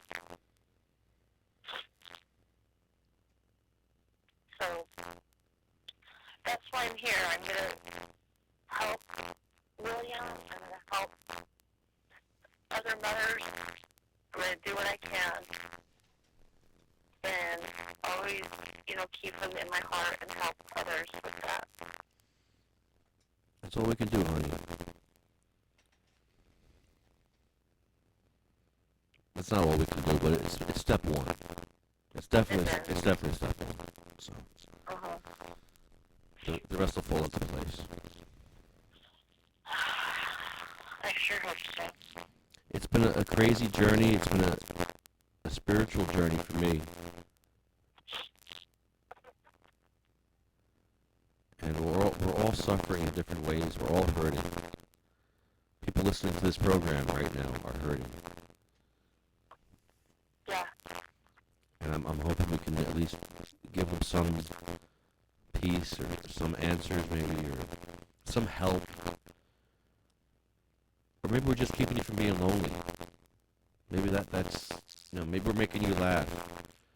Maybe there's something you like about the show that makes you want to listen and get involved and help. Or maybe you're just law enforcement that wants to be nosy as fuck and just watch us, and that's okay too. Those are most of our fans anyway. Just keep watching. CIA, FBI, Homeland Security. Hey, send me a bag of money, please. If you're gonna watch us, give us a bag of money. I'll take that. Just mail it to me, or drop it in my mailbox, or drop it in the backyard. Just give me some money, please. George Soros too.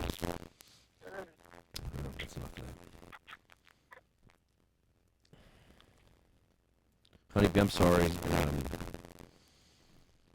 Let's keep doing what we're doing, because I think we're doing the right thing. I really do.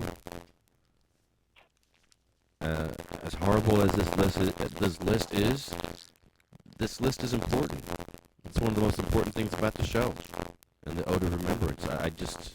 I feel that because it's written in stone. When we go to the veterans thing on Wednesday to ask to beg these people for conditions to be added, yeah, we have to go there and parade sick people in front of a committee, okay?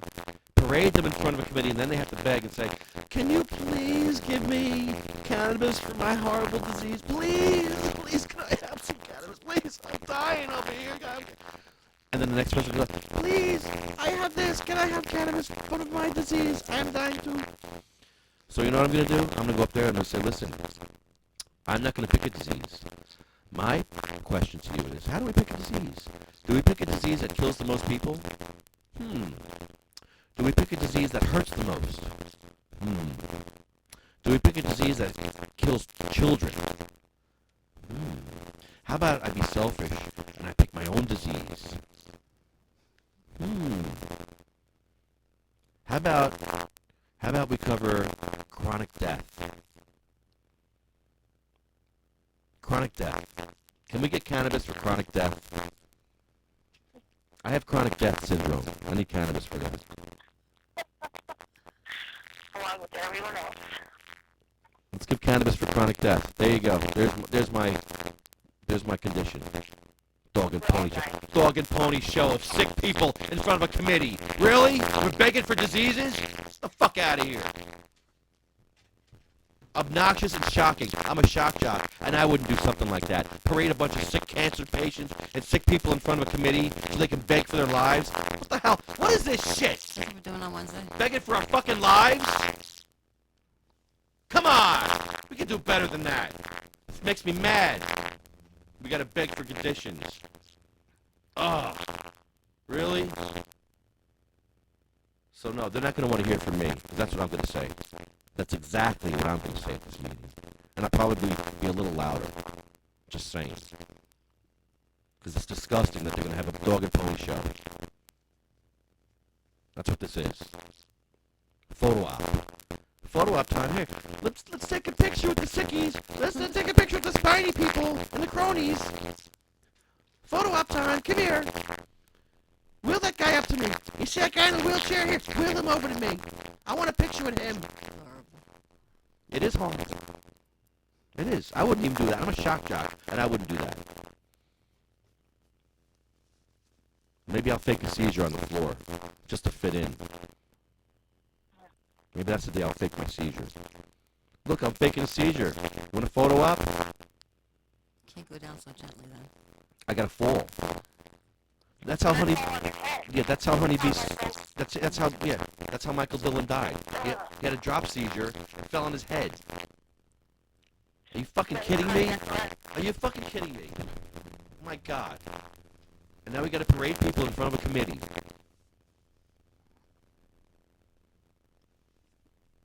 Ugh. I don't know. I don't get it either. Again, Honeyb, I'm sorry. And, Thank you.